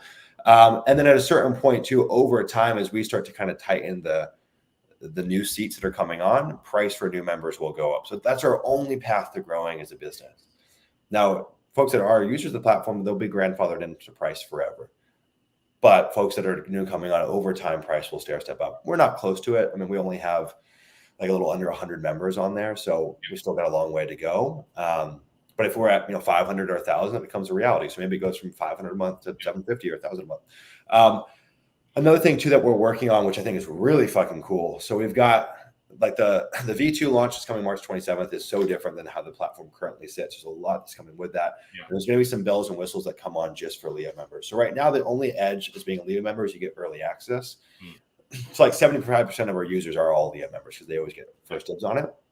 But in this new launch, there's always a different fields of view and customizations and tools that we're adding in. And so some stuff will pertain just to Leah members. So for example, if you're a Leah member, you'll have access to Sumner's filters, Rylan filters, Michael filters, and additional things like that. So there'll always be some kind of an edge. And there will be some stuff that is gate kept. Like I'm thinking about potentially having some kind of small, intimate group for folks that want to learn value add. Yeah. There's so many value add tools that we can stack into Land Insights that only folks in that group would get access to. So I hate the idea of gatekeeping information. This could all be done manually. Yeah. But the ease of access will be gate kept for some. Yeah, I think the bells and whistles, that never has to stop. I mean, realistically, especially with Kyle, never has to stop. He's going to always continue to think of something to add to that system. Yeah. Something else that's a little juicy that I'll ask is as a customer, so you're talking as a business, like, hey, here's our ceiling. Yeah. But are you the CEO? Do you have a title? Good question. I would say Rylan's more the operator. So CEO, COO, CTO. Yeah. Right now? Yeah. So as a CEO, if you had to kind of give, let's say, a message to your shareholder base, it's your customer base. Okay. And your customers don't agree with you that 1,000 is the proper ceiling, right? Maybe some of them say, hey, it should have been capped at 20 a long time ago. Yeah. What do you say to them to address their concerns in this market without, aside from just saying, hey man, have an abundance mindset? There are some people who run in. I just did this actually with Ben in the chat. We were touched on the same exact lead, got the lead different ways. So I'm not going to blame it on Land Insights at all. Great data either way led me to the market, but we ran into the same lead. And That happens more frequently than people talk about. Yeah. So I'm curious, like if there are people coming into this conversation hesitant to believe it will not completely overhaul the game, what are you saying to kind of like appease those concerns and address them? Yeah, that's a really good question. So first off, I'll say that this has been a reality even inside of Leah before Land Insights, because the model that we teach does point people into certain directions for markets. Yeah. And we've seen what can be bared in terms of even before Land Insights, how many folks can work in the same place and get deals. Yeah. So again, I would be weary to listen to the emotional response and say, well, it should have been at 20. I'm like, no, the data will tell us when. And we're keenly keeping tabs on it as best as we can. But I've been monitoring this for well before Land Insights with Leah. It's a lot more than people would expect. We've got to imagine inside Leah, there might be times where 5 of us hit the same market, yep, and we get different deals. But we're not the only 5 working that market. There's other land, and we don't even know that it's like the tip of the iceberg. We don't know how many other folks are working it. Yeah. So we're keeping tabs on it, and I think this has been an issue even before Land Insights, and maybe even before Leah. I was working in markets when I first got into this business, like Costilla County, where if I went on land.com, I could see hundreds of land investors were there. So how many people were marketing to it? Probably hundreds or potentially more, and we'd still get deals, right? Anyways, so this is how I would frame it to the shareholders, if you will, aka the customers. Yeah. And I'd be curious to get your response. What's more valuable to you? Less users and a higher price, or more users and a more affordable price? What feels best? As someone without the capital to probably justify a high price, which I'd still find a way to justify it, I'd probably say it feels better to pay more for less access. Yeah. Now, does that mean that it's gate kept more? Is it really gate kept if it's a manual, opportunity as well? Yeah. I think you could argue it's not, but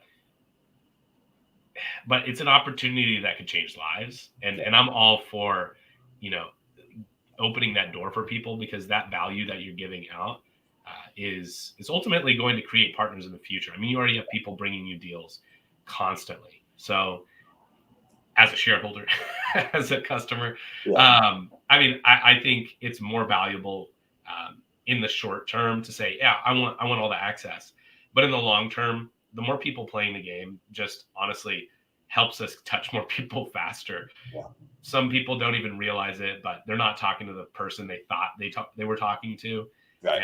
And I've had plenty of people tell me, hey, I just picked out your mail out of the trash can. And when I ask why me? Is it really me? And they said, no, I just picked out your letter. Yeah.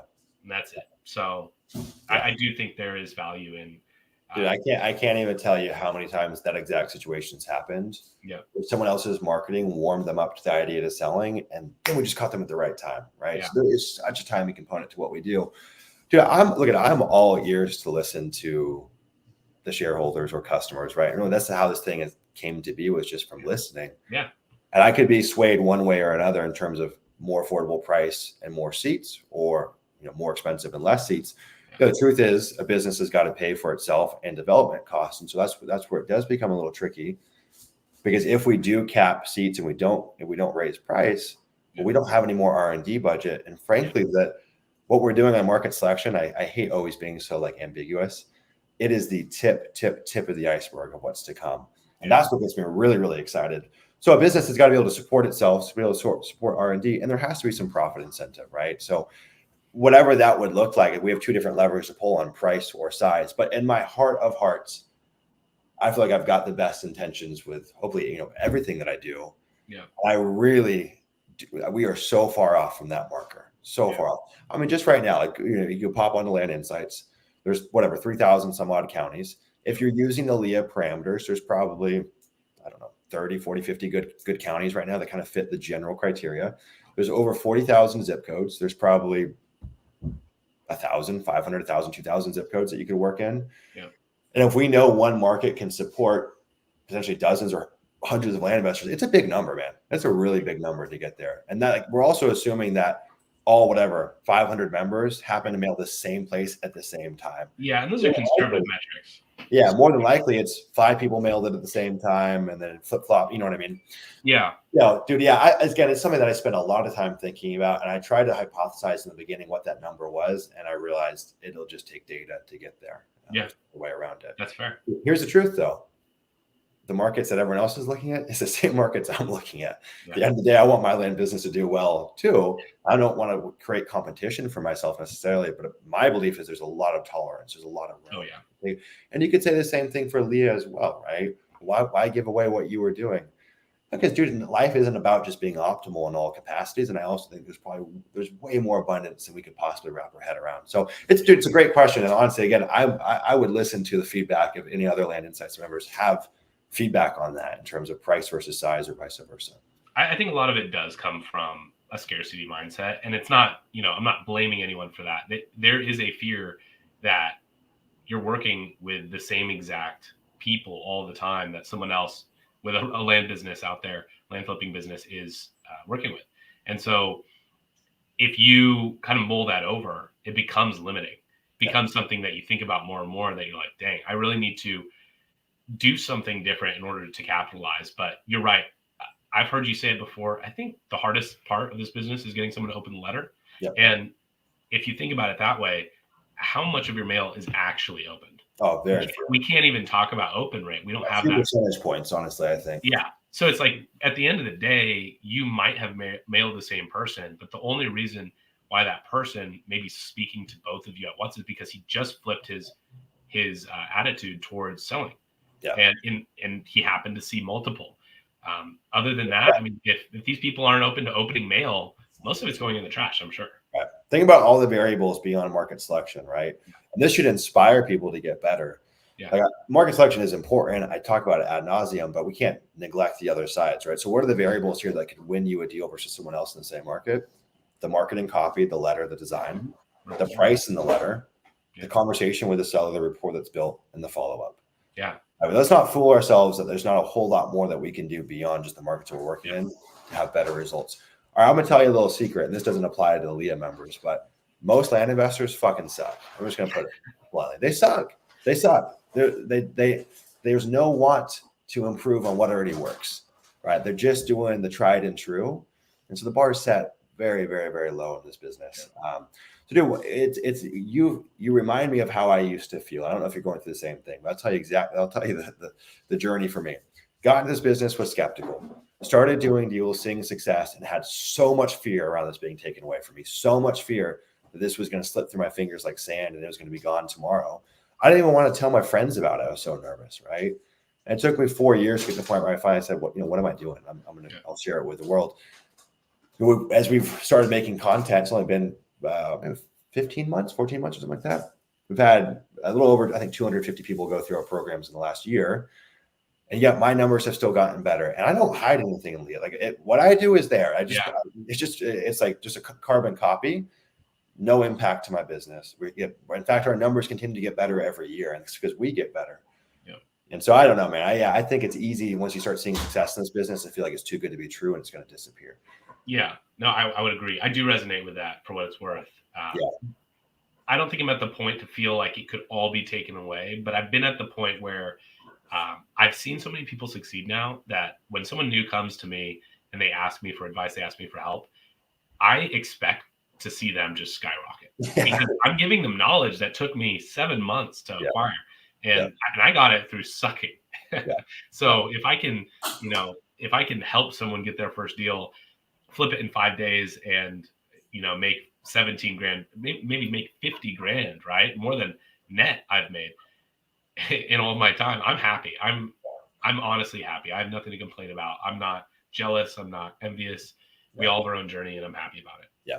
I mean, look at what you did for Jesse, man, or what you guys did together. I mean, that's 6 figures in his first couple of months of pipeline value. It's crazy, man. He had a lot to teach me too. Oh, I'm sure. No, he's a smart dude. He's definitely really sharp on the sales side too.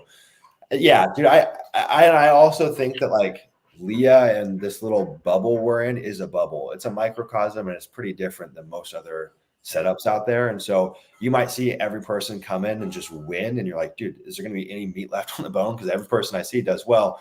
Dude, it's the minority. And frankly, every year we have folks that go through Leah. And I think this is a truism in lands. who go through, they make some money, they do some deals, and they say, I don't really like this business, Sumner. It's not for me. Yeah. You get probably half a dozen of those people a year. They try it, make some money, don't really enjoy it. So that's the other thing, is there's always going to be a turn in this business. I think the edge in this business is frankly just being passionate about it. Like, if you got the land bug, you're going to do well. And I think you've got the land bug. I've got the land bug. Ben's got the land. I mean, you see the people that have it. I mean, it's also exciting, but for me, I get another edge from loving people, man. I think honestly, and you have that love for people too, in different places. Obviously, we all have our different passions, but you love seeing people succeed in this community. You built this community from nothing. I've really used that love inside of me to help people that I'm speaking to. Like, I hold nothing back in my conversation. Most of the conversations where I'm building rapport, I come away knowing someone.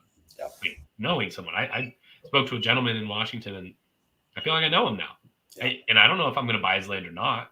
But the thing is, if I hire an AM, if we get this systematized, I don't want that feel to go away, because at the end of the day, people work with people they like. And the deal only becomes more worth it when you stay true to who you are in that sense, and start targeting larger and larger deals and value adds and entitlements and all these different opportunities. So that's really where I want to go. I don't know if you want to wrap up anytime soon, but I did want to say, I'm sure as much time as you want. I did want to talk about numbers, some quote unquote outlandish numbers.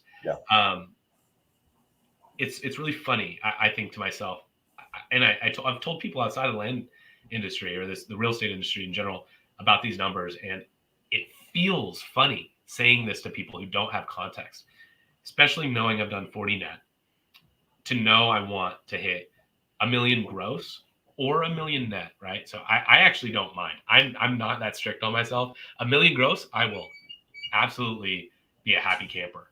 Now, I like to shoot high, and if I fall short, I'm already higher, way higher than I would have been. That's just who I am. When I fall short, I don't get down on myself. I really just push myself to be better. So $1 million gross in 2024 is the dream. We're already like a month in, and do I have that pipeline set up? No, but do I see it happening? Yes. I don't know what it is, but you can look at my past 7 months, ask me, what do you know now that you didn't know then? And it's almost my entire knowledge on land. Like, I made 8 acquisitions on knowing hardly anything. And for 5 of them to sell at a profit, right, even though they're small deals, is a huge win when you have no clue what you're doing. All right, just out of curiosity, hit pause real quick. What would you calculate your pipeline is at currently, roughly? I'd say I've gotten anywhere from, realistically, I've gotten anywhere from 50 to 100 in pipeline profit that I can work. Now, do I have that under contract? No, but in my pipeline.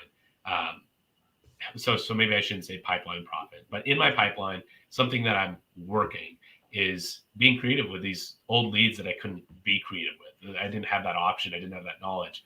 Now that I have so much context, the conversation can continue, right? There's a point in time where you run out of options, and all of the options you've presented don't work for someone. You kind of have to stop the conversation. So now that I know how to double close easily, now knowing how to pitch seller financing, really pitching, there's just the idea that I could partner with them on a value add strategy. It's a service business, so it's whatever works for them that still allows meat on the bone for me. And realistically, it has to hit my bottom line profit that I've set for myself. And if it does, I'm willing to put some time into that deal.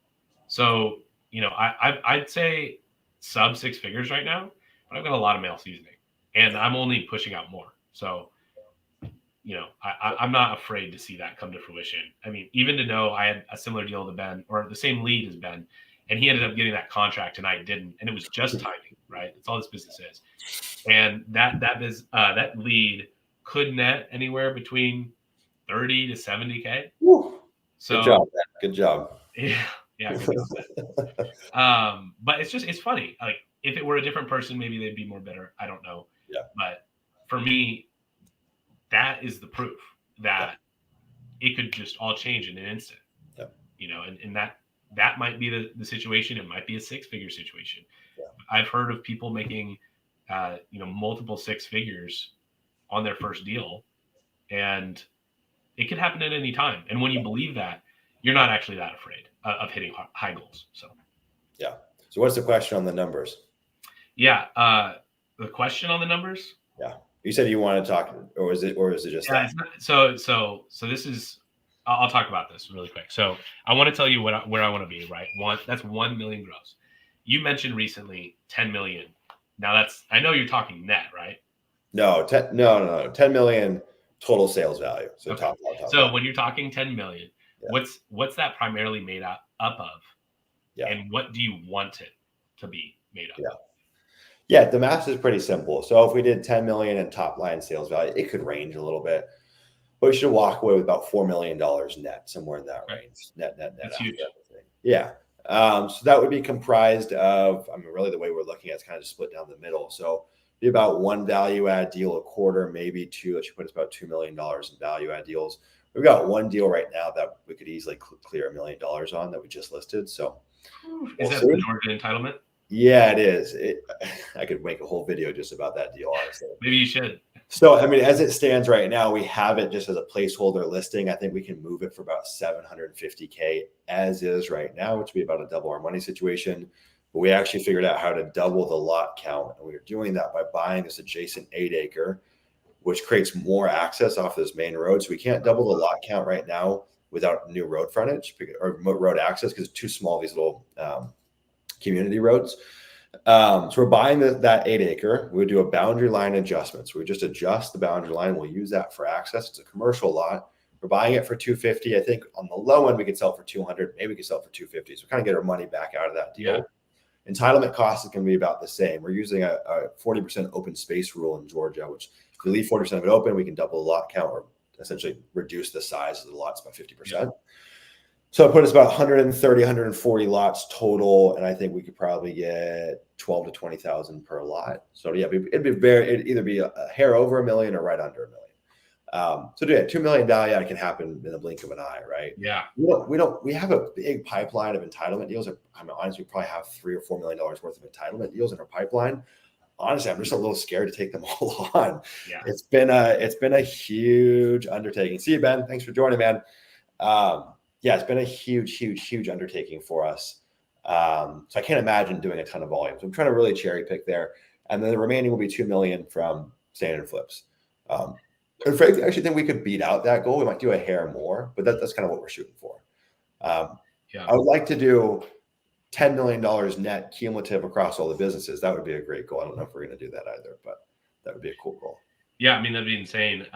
If you are able to make that kind of money with an entitlement, are you looking to, and I've heard you say you want to kind of move, you would love it if it was a 1 deal a month kind of business, if you can make the same money. Yeah. So the question is that where you're headed in the future? If you can lock down entitlements and really make it, 8 figures. Yeah, it's so interesting. I've been trying to figure out, well, actually I'll backtrack. So a lot of my goals for this year are more like values based, like becoming a different person and shifting my values. And one of my big values for this year is doing things because they're fun, like not doing them just because there's a carrot at the end of the stick. And I've been trying to figure out if I really enjoy entitlements or if it's just because there's like a way to make money. And so I think I need to do a few deals to figure that out. I think it's an incredible path to making a lot of money. Yeah. I've got a friend who's helping us in this entitlement deal in Georgia. He just did a 3,000 lot entitlement deal in the same market as us. I have no idea what he's making, but I imagine it's a lot of money. Yeah. So you can make, I've heard people making $10 million net on one entitlement. It totally happens. But if I don't love it, man, I don't know. So I need to do a few more to really flesh that out. If you do a deal like that, how many are you doing? Yeah, right. You don't need many of those. Those are outliers though, right? Yeah. But if I think about okay, I have finite time, right? I don't have unlimited time. If I think about what gives me energy, the truth is Leah gives me way more energy than doing value add deals, like through and through. Now, can we still coast and do a couple a year? Yeah, for sure. But do I want to put pedal to the metal and do 1 a month? I don't know. I just need to do more deals to figure that out, honestly. Yeah. It's a really weird business. It's so different than what you're used to on the standard flip side. Yeah. Like you are fighting for every inch. you are battling the county and the engineers and the sellers and the new developers. Like it's just a fight. And you're it's a game of chess where you're always trying to find that next move to create value and thinking outside the box. Like that 8-acre process, our deal would have been okay without it. So then we're cold calling neighbors, trying to find this lot, hunt this guy down. And just a lot of that. So I don't know if that's my personality, man. I got to figure it out. That's awesome. Well, I think you'll hit that mark, honestly. And hopefully those 2 entitlements are a huge chunk of it. Yeah. I do have another question. Okay. I think it'll hit the feels because you just made the comment that Leah is what makes you happy. Yeah. And it's fun to you. So there's a lot of us, I feel like there's a lot of us in this group who have maybe some altruism in nature to some of our belief systems. Mayor is a great example. I mean, he sets aside money from each deal, and he chooses where he puts that, right? Philanthropy is super important, not only for people who are business minded, who want a tax out, but it's also really, really good to drive change in this world. And we're talking deep here. But is there any thought around creating Leah to be a larger brand than just the academy it is, the group that it is, and creating something monumental that can change the world in terms of philanthropy, in terms of I don't know, moving communities? Yeah. It's a really, really good question. Something I've been thinking about really for the last year. And I'm not like I'm not like I don't know a lot about charity and donating money. And frankly, I'm always a little gun shy. I'm like, do I know where this is going? Yeah. I'm more keen on donating my time, at least in the past. That's really just out of ignorance. But I used to do Meals on Wheels, and it just feels really good, right? But I've always been scared to give money, and probably some of it's partially scarcity too. I'm not quite sure. I just don't feel like I've known enough about certain organizations to be like, okay, cool, pass off some money to you. So the last year I've been thinking about, well, do we have all of these folks that come inside here, make a boatload of money, probably more than exceeds their living expenses. They're usually sitting on cash. They're cash rich. What if we could find an outlet to go put that money in? Or what if we could put that money and pair it with service? What if we went and built houses in Guatemala all as a group and every person donates 10 grand or whatever? It could be a fucking huge impact, right? It could be a really, really big deal. And I almost thought about that too when I first started the land. I'm like, what if I could be the kind of business that gives away 5% of every land sale and funnels it into some kind of like land restoration organization or protection or something that was land related? And so it's been on my mind for a while. I don't know if it's one of those things where we start it and we make our own thing where we put the money, or if we partner with someone and they help us. But it's been high on my mind. Dude, well, every person inside of Leah, after a year or two of being full-time in this business, has way more money that exceeds their living expenses. Yeah. And frankly, I think sometimes you feel a little bit like, how did I get so lucky? You want to give it back. Yeah. No, I think you bring up a great point. I think you actually kind of uncovered the reason why you find it hard to give money. And it's a reason that I have dealt with myself. And it's, you don't have the knowledge to either trust them or feel that they're credible in how they will spend the money. Yep. Especially when you feel as though you've worked hard for it. Yeah. So, with that understanding, you become very picky on not only the causes, but the people who are leading the change in those areas. And it makes that's what really brought the question to my mind is, do you lead the charge? Because you trust yourself and how you would spend the money. Do you ask those important questions? So I know it's not as pertinent to the land flipping business in terms of driving self-success in 2024, but I think it's a huge marker because the more you give in this world, the more you get. So, well, dude, I think too, we're in and this is how Leah came to be. Like, we're in a business where it's just arbitraging dollars and cents, and it's incredibly self-serving. And we do help sellers and we help our funder. Like, kind of. It's just it never felt like enough to me. Yeah. So as you know, I kind of hit a bit of an existential crisis, and I think a lot of land investors at a certain point feel that too, because you're making great money, but you're not really serving the world.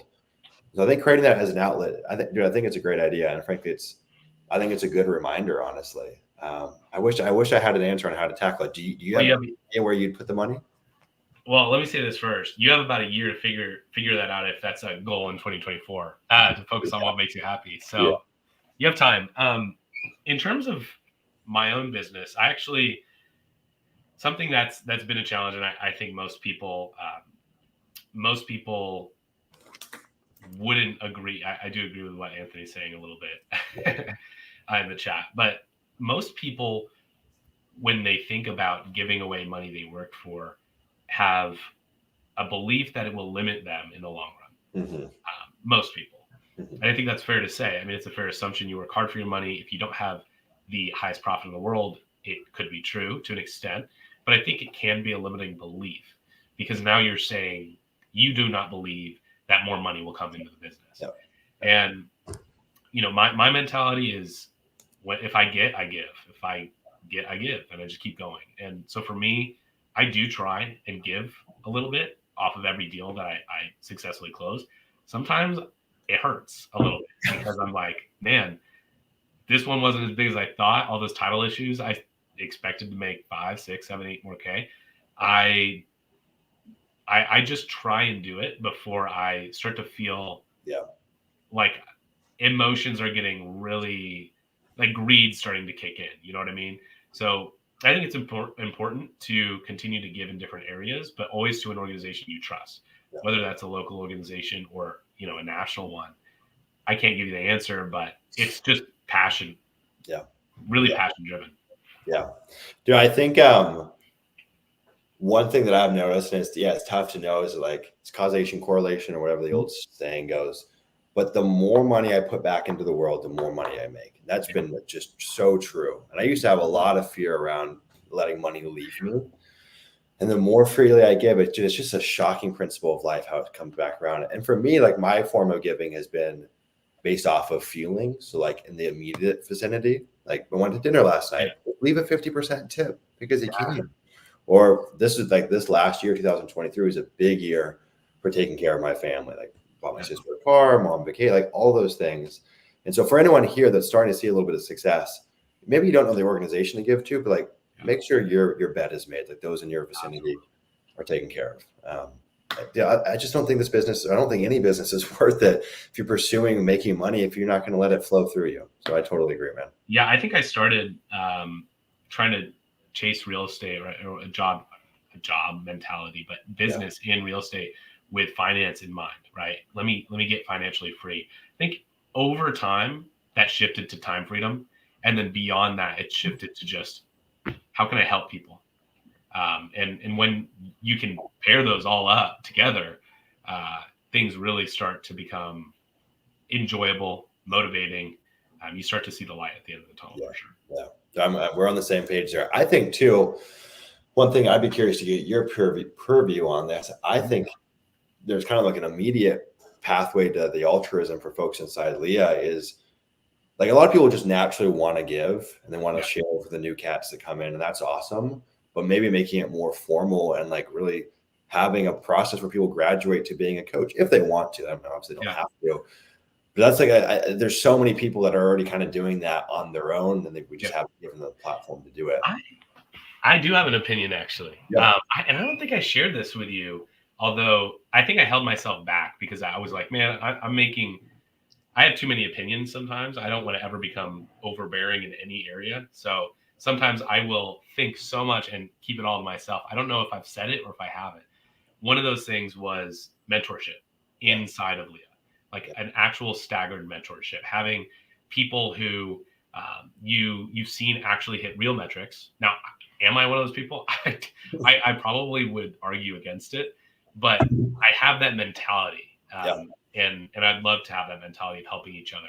So once someone hits certain metrics, they have that expectation that, hey, let's give back to the community. You're kind of at a point where we can rely on you to answer certain questions, or maybe couple you up with someone who just joined, who might ask you 3 to 4 questions throughout the week, or maybe a little more, which is okay, or a lot more. But just answer when you can, and try and give that value back because someone did it for you. So I think it's scary sometimes just to kind of see people disappear permanently. But people have lives too. And it's, I wouldn't say it's selfish to say, hey, choose us over your family. No, don't do that.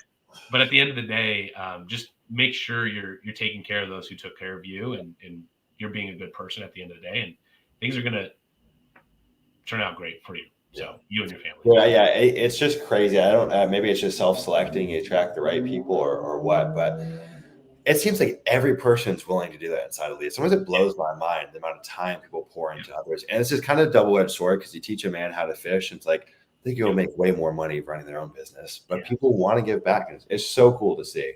Yes, one of my big, so some of the like real tangible goals this year is create 25 new millionaires inside of Leah. I think we have a pretty good chance to do that. If you hit 1 million, that would put you right there. And then I want to bring up like 3 folks that have been inside of Leah and kind of bring them to the coaching side. Awesome. Two big goals for me that are more tangible. The rest is all value based. I got a question for you, and this is kind of on the note of coaching. So we've been toying with an idea. I've had this idea before. It's been brought up to me by a few Leah members. I'm just curious to get your thoughts. So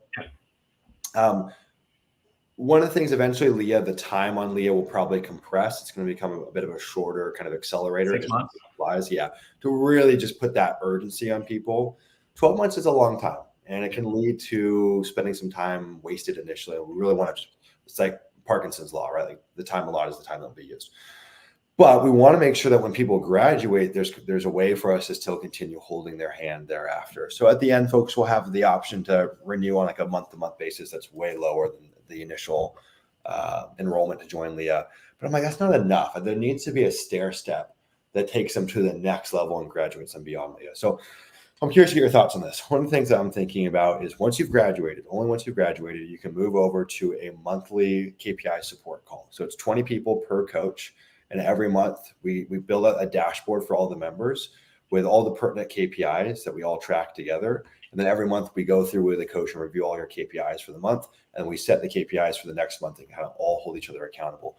Because the truth is, like, at a certain point to get to the next level, it's rarely more information. It's just that backstop of accountability and that 4-minute mile where you're on a call and you're like, holy shit, Rylan just did that much in this time. Well, why am I not doing that? So I'm curious, what are your thoughts on that? Yeah, I mean, I think you're going to find a lot of people are not as organized when it comes to projects. So that's people that need the accountability on the KPI track. Yeah, that might be a good thing for them, but I think there are also going to be a lot of people who opt out, and they kind of see it like, I've gotten the value, I'm going to try and struggle my way through, or make those connections on the front end and rely on those connections in the long term to kind of have that behind the scenes mastermind comparison with one another. I do think shortening the timeline really quick, going back to this, is valuable in terms of getting things up and running. If the timeline was shorter for me, everything would have moved a lot faster. But shortening the timeline also shortens the amount of experiences you have, struggles you have, interesting deals that you can kind of pick up. It shortens your ability to see more deals come to fruition. I don't know if my experience in Leah, if it was shortened to 6 months, if I would have gone through double closing, really, or considered it. I think I would have probably stuck to standard flips. And I feel like there's a time and a place for both, but having more tools in the tool belt, in my opinion, is valuable as you can get, just knowing that you have it on the back end. And I will say, if that's going to be something that happens in Leah, I'm going to be joining one of those KPI calls. But in terms of efficiency for the community, are you then limiting the experiences or the melting pot of experiences and knowledge if you're kind of subjugating people into different areas? Or how does the community look at that point? That would be my question, because I don't want to be taking experienced members out and putting them somewhere else, or giving them the option to opt into a new experience where they may have been providing huge value for all of those newbies. Okay. Yes. A lot of good questions. So the first thing, and this kind of answers the point of like, well, I don't know if I would have discovered double closing. So coinciding with that shortening of the time frame, we're releasing a Leah 2.0 on the course side.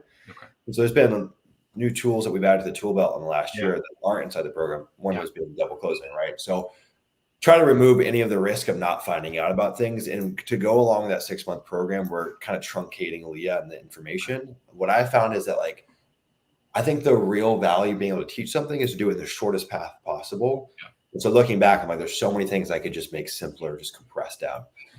So I think the missing of things is really unlikely. In its current form, I do think it's possible, but coinciding with Leah 2.0, which everyone will have access to, I think would help with that. So here's how I'm thinking. So the KPI calls, it's hard for everyone watching this. They're like, what the fuck is this brainstorming session for Leah?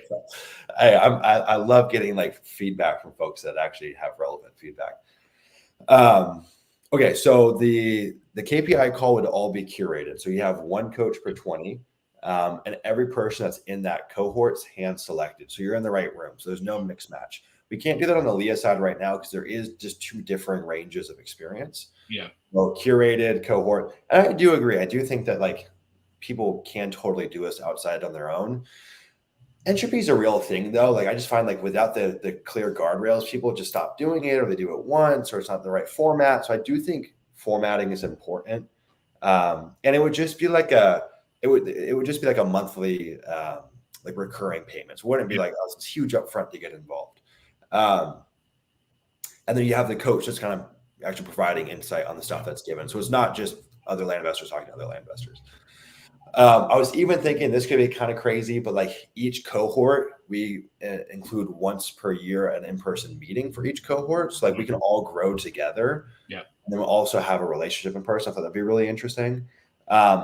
And then inside Leah, for folks that hit that 6-month threshold, then they'd be able to move to a month-to-month if they wanted to stick around longer inside Leah. So like they wouldn't like be pushed out.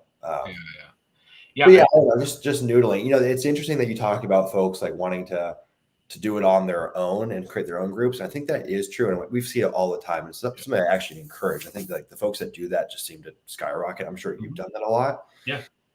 Dude, you know what the number one question? Not the number one. You know what a question is that I get a lot though? What's that? Sumner, our 12 months is ending. How do I continue working with you guys? Yeah. And I'm like, let's figure it out. I don't know. It depends on what's the most relevant to you. And we don't really have a next step. Like we could take it the route of teaching in-depth value add side of things. We could take it to a high level mastermind that's like based on the business building. I'm like, what's most relevant? I don't know. Do you have any feedback there? Yeah. Well, I'll say this too. There is going to be a point where, the Padawan becomes the master here. So, when we say the coach, that's also something I'd take into consideration is you put just a random assortment of 20 people from Leah in a group, in a room. Yeah. It's very possible that the coach doesn't have experiences that half of the members have. And everybody's kind of adding towards this value. Yeah. I think that's ultimately where a lot of the value is going to come from, is everybody kind of being in that small group.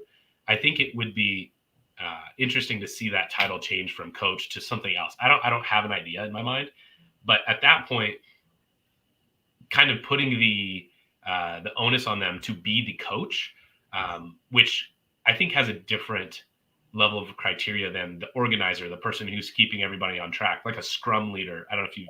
Yeah. So stuff like that. I don't know that it should be a coach to student environment. I don't know that it would be as effective as really a big collaborative effort to compare. And then having someone who organizes everything and just leads us through the agenda and talking points. And maybe they do have that extra evaluation, but it's not going to be an exact one-to-one like ratio of I'm the coach, I know what I'm talking about. You're not the coach, you don't know what you're talking about. Yeah. So I think that's something to consider. And remind me. So the point you're asking here about is how you see these groups just functioning. Or do I think? Yeah, I don't even know what the question is exactly. One thing I just want to chime on to what you said, and I do agree. I think, like Ben said, a facilitator, scrum leader, organizer, someone that controls the chaos. And frankly, I hate the word student because every time I say that, smack me upside the head. We're members. We're not students. It just seems degrading. And I do agree. The coaching dynamic's a little bit different in that situation. Especially if you graduated Leah, like you're no longer at the lower ranks. I'm guessing what I'm asking is, as we look to 2024 and we had this recurring question of like, well, what's next for me in my journey? How can we continue working together? There's really three buckets that I'm thinking of. There's one, which is like the facilitator bucket. So curating high level community. The second bucket is strategy based. So maybe it's entitlements, value add, like more technical. Yeah. Or the third bucket is more operations, building the actual business side of things. So there's like three buckets that I think are most relevant, but I also don't know. It's hard for me to tell like what would actually be the most beneficial for people. Yeah, I think just off the rip, the most valuable thing about this community is the community. Yeah. So I think I'd just be cautious to change that community in general in any way. Oh, we're not changing Leah. The community side is never changing. Yeah, that's awesome. Yeah. So I don't know. I don't mean like changing from a thread to a forum or Discord format. That's not what I'm talking about. I'm talking more so everybody's access to one another. Because there are some people who are newer who have had experiences that absolutely pave the way for someone who's more experienced to just, okay, now I can double close. Now I can do seller financing. But then you also have those connections for those who are more experienced to bring people like John Jasniak into the calls or Mike Marshall and giving us that avenue to more information. And we wouldn't have that without the community. I'd say, so you're saying facilitator, value add, business ops are the top ones there. I would say it's probably understated, but adding more to the service side to this business, sales. I mean, it's sales at the end of the day, and Dennis has kind of been leading that charge. But there's a lot more, I think, that on the sales side, there's not being touched. I do think there needs to be a mentality around wanting to either help people or have a drive, a motivator when speaking to people, but having a way to build up our teams as well would be super, super cool to see. I mean, having all of our AMs meet each other, talk about their job. I mean, there's a lot of collaboration and we all resonate with one another as land investors. We're always talking to each other and getting stuff from one another, but our AMs might be siloed, right? Alone, not feeling that collaboration. Maybe they do to an extent in the confines of your team or your business and your mission statement and your values, but another person in their role, you have two, most people might not. And maybe those two collaborate in terms of helping one another really tackle their own roles. I think it'd be interesting to see that inside of Leo at some sort of level. Am I saying that I think you should produce a service that creates AMs or creates VAs? No, I don't know if that's the role you would take, but I think there's an area for something like Land Insights to start getting integrated into the community in a public way that's geared towards business ops or training in some way or another, which I think could level up the weak links in our chains, I guess. Yeah. We literally just as we're talking, I just got a notification that we just got a contract signed. You gotta love when that happens live. So if I'm hearing you correctly, more training on the acquisition side, sales side. So how I'm hearing that is like a program that AMs can go through for training and then some kind of group for them or the operators too. Yeah, I mean, I'd pay for that, honestly. Okay. I mean, I personally would, but you have to understand too, there are going to be those same two people, the people who are willing to put down capital and the people who are trying to kind of do it through grit. Yeah. And if someone can't, if it's a dollar amount and that's the only thing stopping someone from doing it, they'll figure it out. Yeah, I'm certain. It's just like Land Insights being the automated version of a manual process, or you releasing the SOPs. But I do think there's still value to add in the community. I think there's a lot of business aspects. For example, something David brought up was just the logistics around email. Now that sounds like, hey, it could sound like, hey, I'm being lazy. I don't want to figure it out. Help me with the answer. But the truth is those little intricacies can make or break all of your processes. Yeah. And so if he doesn't have his email, his email built the way that's manageable for moving forward, it's possible someone gets access to something they shouldn't. Someone signs something they shouldn't. A contract gets the wrong APN on it, whatever it might be. Yeah. But those small intricacies, and that's really what I'm getting at. If we can start getting into the really detailed parts of this business, I think that would be super valuable for the Veolia community too. Okay. Yeah, dude, so many ways to this. So many ways to take it, and so many things I think about. I always think about the right information at the right time. Like I could build a whole program on setting up a CRM or your email, whatever. And so I'm always like, I think what I've learned this year, and I promise we'll shut up about this after, but you can't be everything for everyone, right? And I think we've tried to really serve a wide audience and teach a lot of things in one little container. And so this year, we're really, as we build up the 2.0 version, really getting very, very clear on the outcomes, the process. You just need to keep blinders on for these things at this time.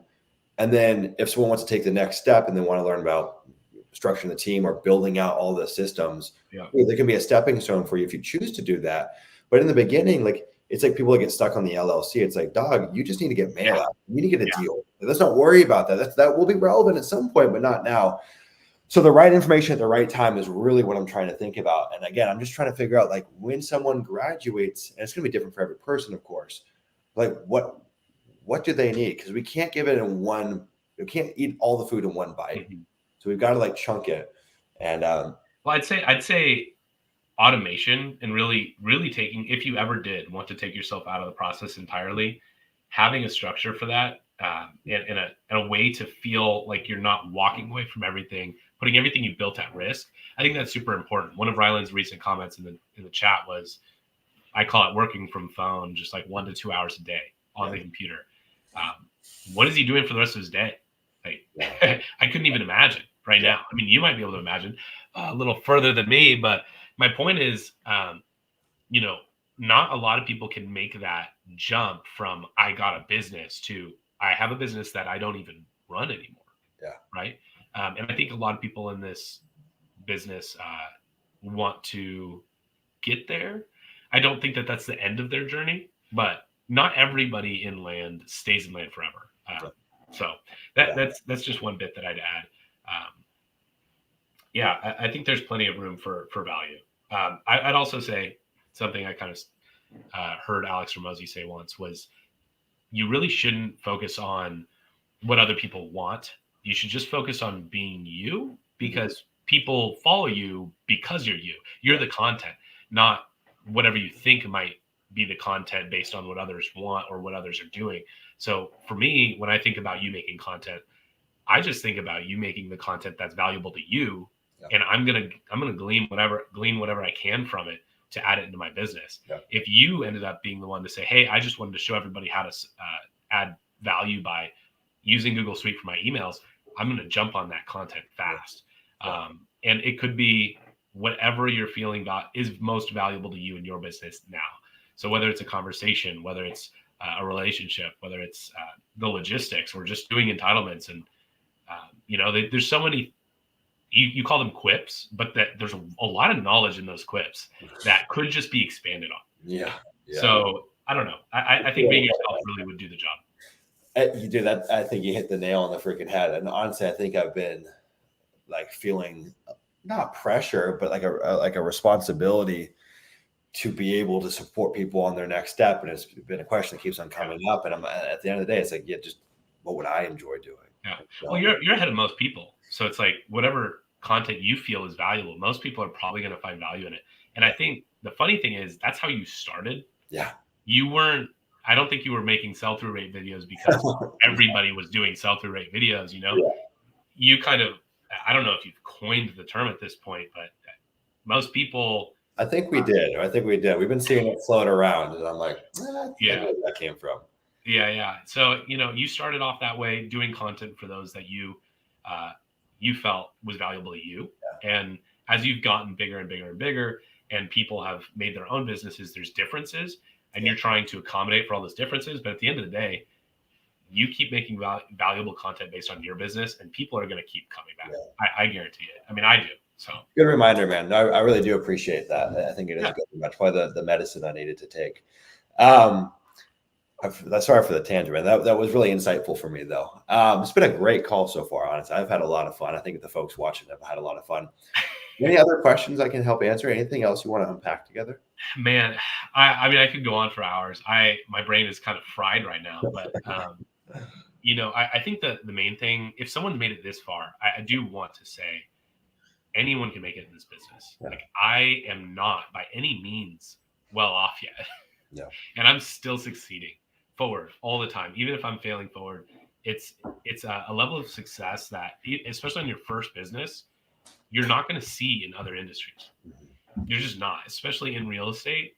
There's probably an avenue for sub 2 or creative finance in the world of homes. But if you think about it, there's so many more people touching those folks, or there's so much more competition that even if you can do it, the barrier to entry is so difficult.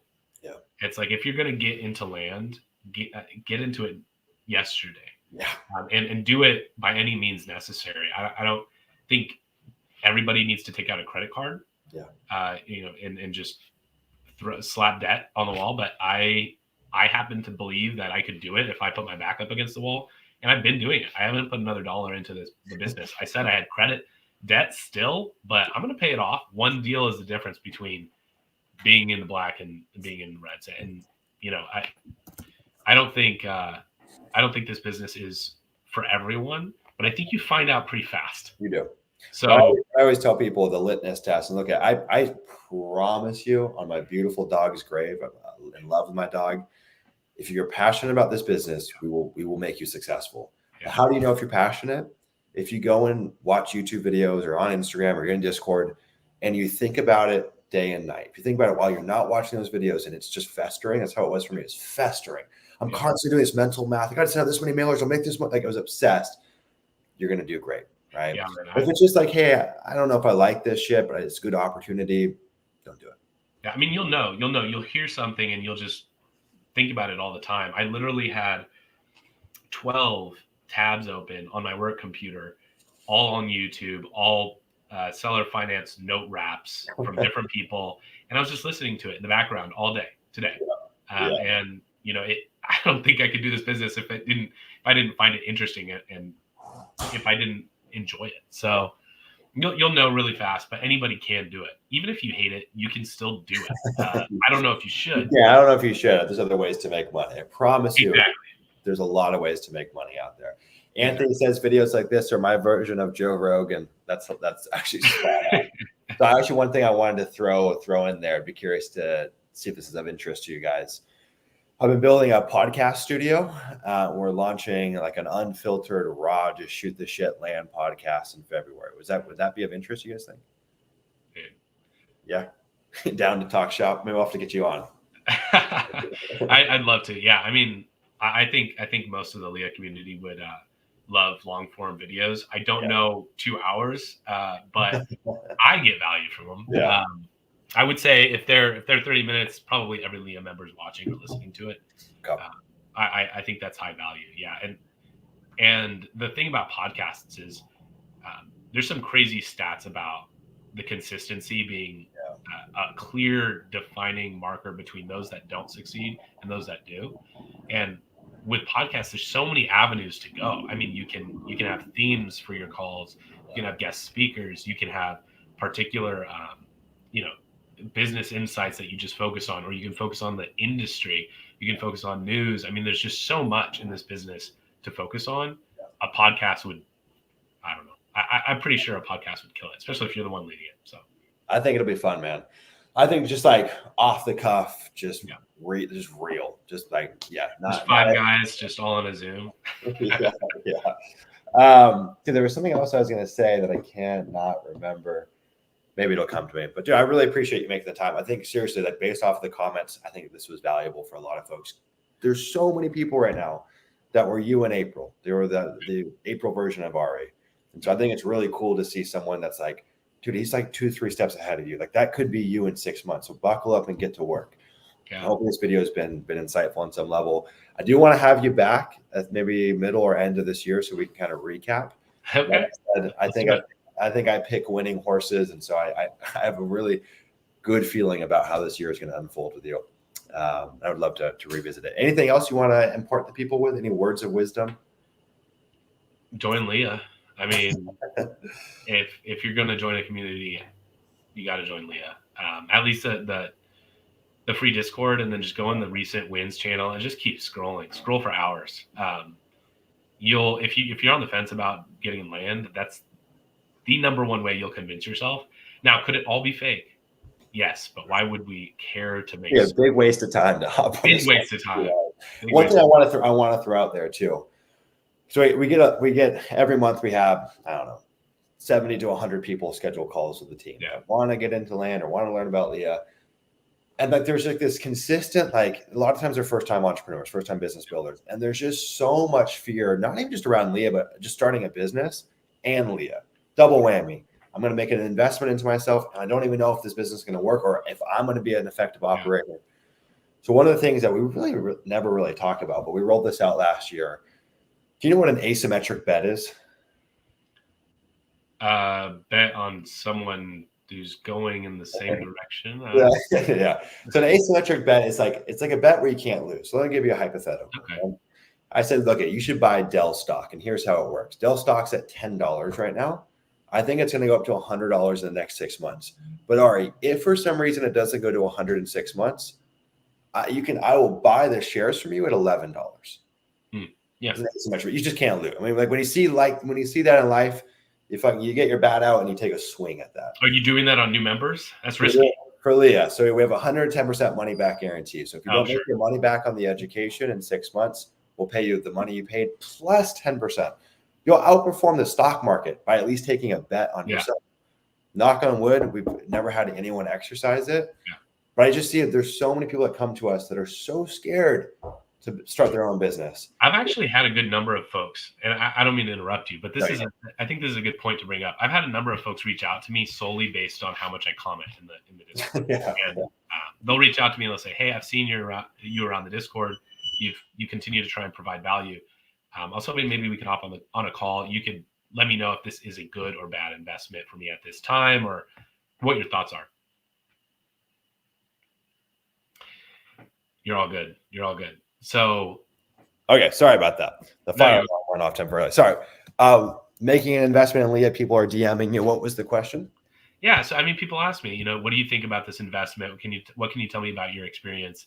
Okay. They want to put some credibility into the pitch, right? And I'm not saying, hey, we need to get more credibility into the pitch of Leah. I actually don't think you have to pitch so hard in general. People are kind of coming to you at this point, even with your Instagram ads, which I've seen, by the way. They're nice. They're telling the right people. They know who to go after. Yeah. So I would say this, though.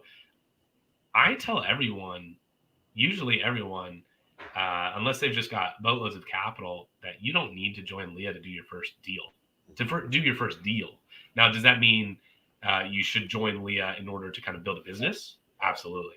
But I stumbled through doing deals, and I don't know that I fully even dug into the program, or at least your courses, until 2-3 months in, when I realized, okay, I'm doing something wrong. And I realized, okay, I'm not just here for the coaching. I'm here for the course that you put hours and hours and hours into. Months. Yeah, just so much into. Yeah. And I think that needs to be a reminder for most Leah members is like, okay, you join the coaching group. Don't forget that there's actually a course. Yeah. Because I've had people like Kyle. Kyle will tell me, hey, have you looked at this video in the course? It explains exactly what you're asking. And I'm like, I'll go look. So I don't know if a deal requirement would ever be a part of it. I don't want to limit people from being able to join Leah. I think the more the better, for those who really do want to make it in this business. But I think a telltale sign of someone who's willing to make it work is someone who's made it work. Yeah. So They look at you trying to like put the cap on everyone. I'm not. I promise. No, I'm kidding. A lot to unpack there. So first off, one of the things that we really bang the drum on And this is different. This is after your time, but anytime someone joins Leah, we take them through an onboarding call, explain all the bells and whistles, explain how to kind of get the most out of it. And one of the things you probably heard me talk about this is what we call learn, implement, coach. Yeah. So this is the feedback loop that I think is like, this is the fast track to making the land business work. What you don't want to do is just come in and sit on the coaching calls and not do the learning or the implementing. Right. So the course is like the do it yourself, right? You're learning. I think it's almost impossible to learn this business exclusively from a course. So hard. Too many moving parts, too many things that look different in reality. So you're learning and you're doing the associated work with what you're learning. So you're implementing. And then you go and take that work and you have it reviewed by a coach, right? So we create that little feedback loop opposed to the market being the feedback loop. And so, yeah, if you're inside Leah and you're just on the coaching calls because you like shooting the breeze with everyone and you're missing the learn part, I think it can slow your growth. You obviously made that change, 2 months in. Yeah, I see that. I mean, same thing with Dennis, right? Dennis joined Leah and wouldn't go through the course. He's like, dude, business isn't working. I said, look, I'm going to grab you by the neck. I'm going to make you sit down. I'm going to show you. Yeah. Which has gone parabolic since then. The deal requirement thing. So, I actually have an ungodly amount of data on this. I do think if you do a deal, it's a good litmus test that you probably like this business. I would actually caution most people away from it. And I'll tell you why. Because in this situation, we're selling an outcome. Like, we're not selling information. We're literally saying, if you don't make money on your money, we're paying you. So if you have the liquidity, it's a riskless proposition and you're going to compress time. Now, the reason I say that is because every month, in fact, Justin had a call with a guy yesterday. I won't name his name. Justin took a call with him last February. You know what he said? So Justin, I'm going to do some mail and I'm going to get my first deal. As soon as I get my first deal, I'm going to join Leah. That's a big trap. That's true. Yeah. So we follow up with everyone, right? We've been talking to him a couple times last year. Justin had a call with him yesterday. You want to know how much mail he sent in the last year? I'm guessing over 1,000 mailers. 2,000 mailers, 0 deals. Why delay the inevitable? Right? Why play the game on hard mode? If you can get all your money back plus 10%, why do that to yourself, right? And so the truth is either you lack the accountability or you lack the know-how. There are outliers that just fucking grit their teeth and figure it out, but they're the outliers. This is not an exaggeration. Every month we hear from people just like him. Okay, I'm going to go do a deal, Sumner. We talked to them 3 months later. They bought a deal that they can't sell. Or they sent out 5,000 mailers and they got no leads. Andy Barlow, before he joined Leah, sent out 40,000 mailers and got no deals. Like, if this business was just send mail and get a deal done, then yeah, for sure, go get a deal and come back. A, most people won't, and B, there's just little potholes that I think can derail your success. It's true. Ironically, if you're on a budget, joining Leah makes more sense than if you're not, because you only have so many shots in the chamber. It's like Russian roulette. We got to take those shots on goal. So this isn't a big sales pitch for Leah, but yeah, dude, I'm actually against that viewpoint.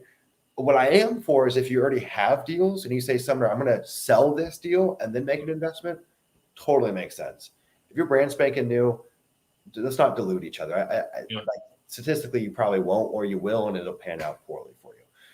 So anyways, the gist is we get so many folks that are brand spanking new entrepreneurs or brand spanking new to land. And I want you to feel like you're safe. I don't give a shit about taking your money on. So this is not like some huge profit incentive. It's something that I just do because I frankly, I love it. Yeah. If I wanted to make more money, I'd probably just buckle down and just do more land deals. But I'm not here to be optimal. I want to enjoy my life too. So anyways, yeah. Yeah, no, I get that. I think that those are all good points. I mean, you don't want to just create a larger barrier for no reason either. I think it's a good telltale sign. I like the gumption.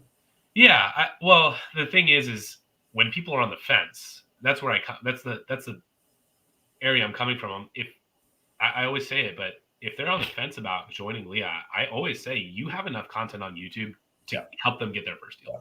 You do. Just that's the thing that we've learned. I really don't think I've held back much on YouTube. No, it's not an information problem. It's a confidence and it's accountability problem. It's a right information at the right time problem. Yeah. Like when you've invested in yourself and you realize you've only got 12 months and you've got a coach breathing down your neck and you see your peers winning, you act different. You do. If the information was all it took, everyone would be a successful land investor, just from YouTube. Right? I really don't feel like I've gate kept much content. No. Which is hard. This is what I would say if that ever comes up again. And for anyone here on this call, this is how I would frame it.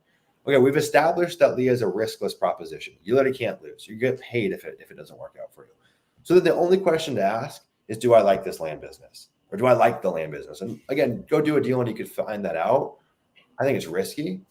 Literally, like, stop watching land YouTube for a week, remove all content. If you still think about it, you like this business. Dude, I'd be driving home from work thinking about it, falling asleep thinking about it, telling my girlfriend about it. Like, it's just constant. That's all you need to know. And if you're passionate, we will make you successful. It's just a given. And passion is the thing you can't teach. Either you got it or you don't. But if you got it, you're in a good spot. It's the superpower. The only edge I've ever had in this business is that I'm just passionate about it. I just enjoy it. You know? And same for you, dude. I think odds were stacked so far against you.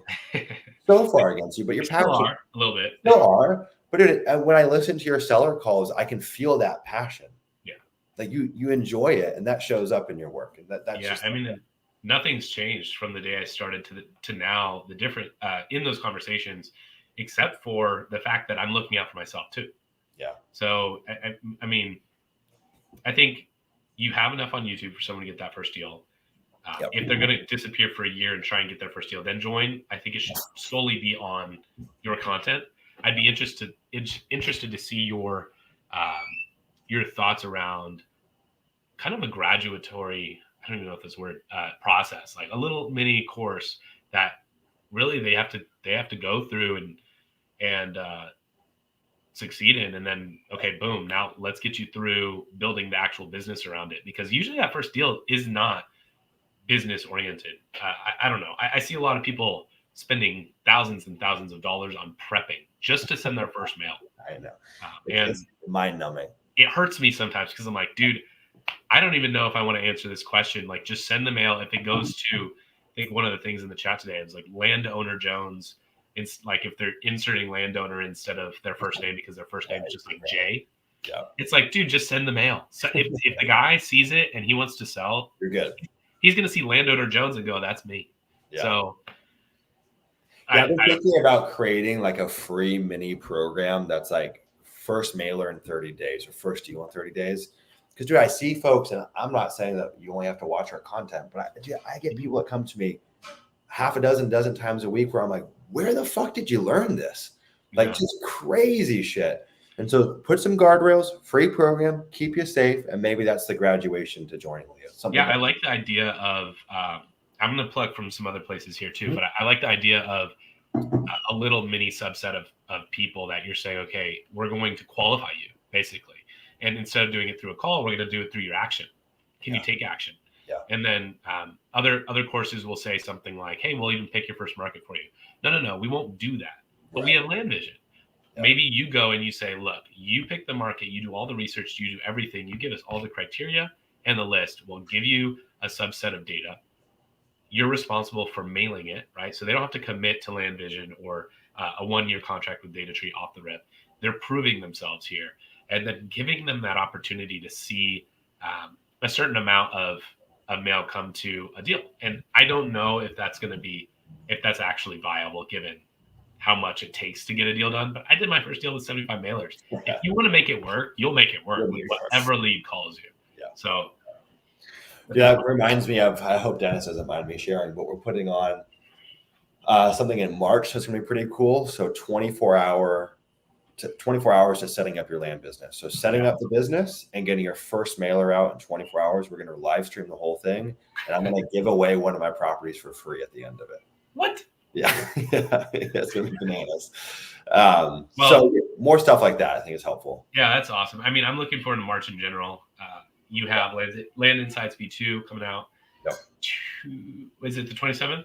Mm-hmm. So 2 days after my birthday. Thank you. Oh, there we go. So I feel like March is going to be a good month. And then it's early enough in the year that's going to be a huge game changer. So I'm excited. Yeah, that's a heck of a way to kick off your birthday. If you don't mind me asking, how old are you turning? Dude, 29. I'm actually trying to hit that million before 30. Okay. So that was a dream I had when I was a high schooler. And I let it go because of corporate America.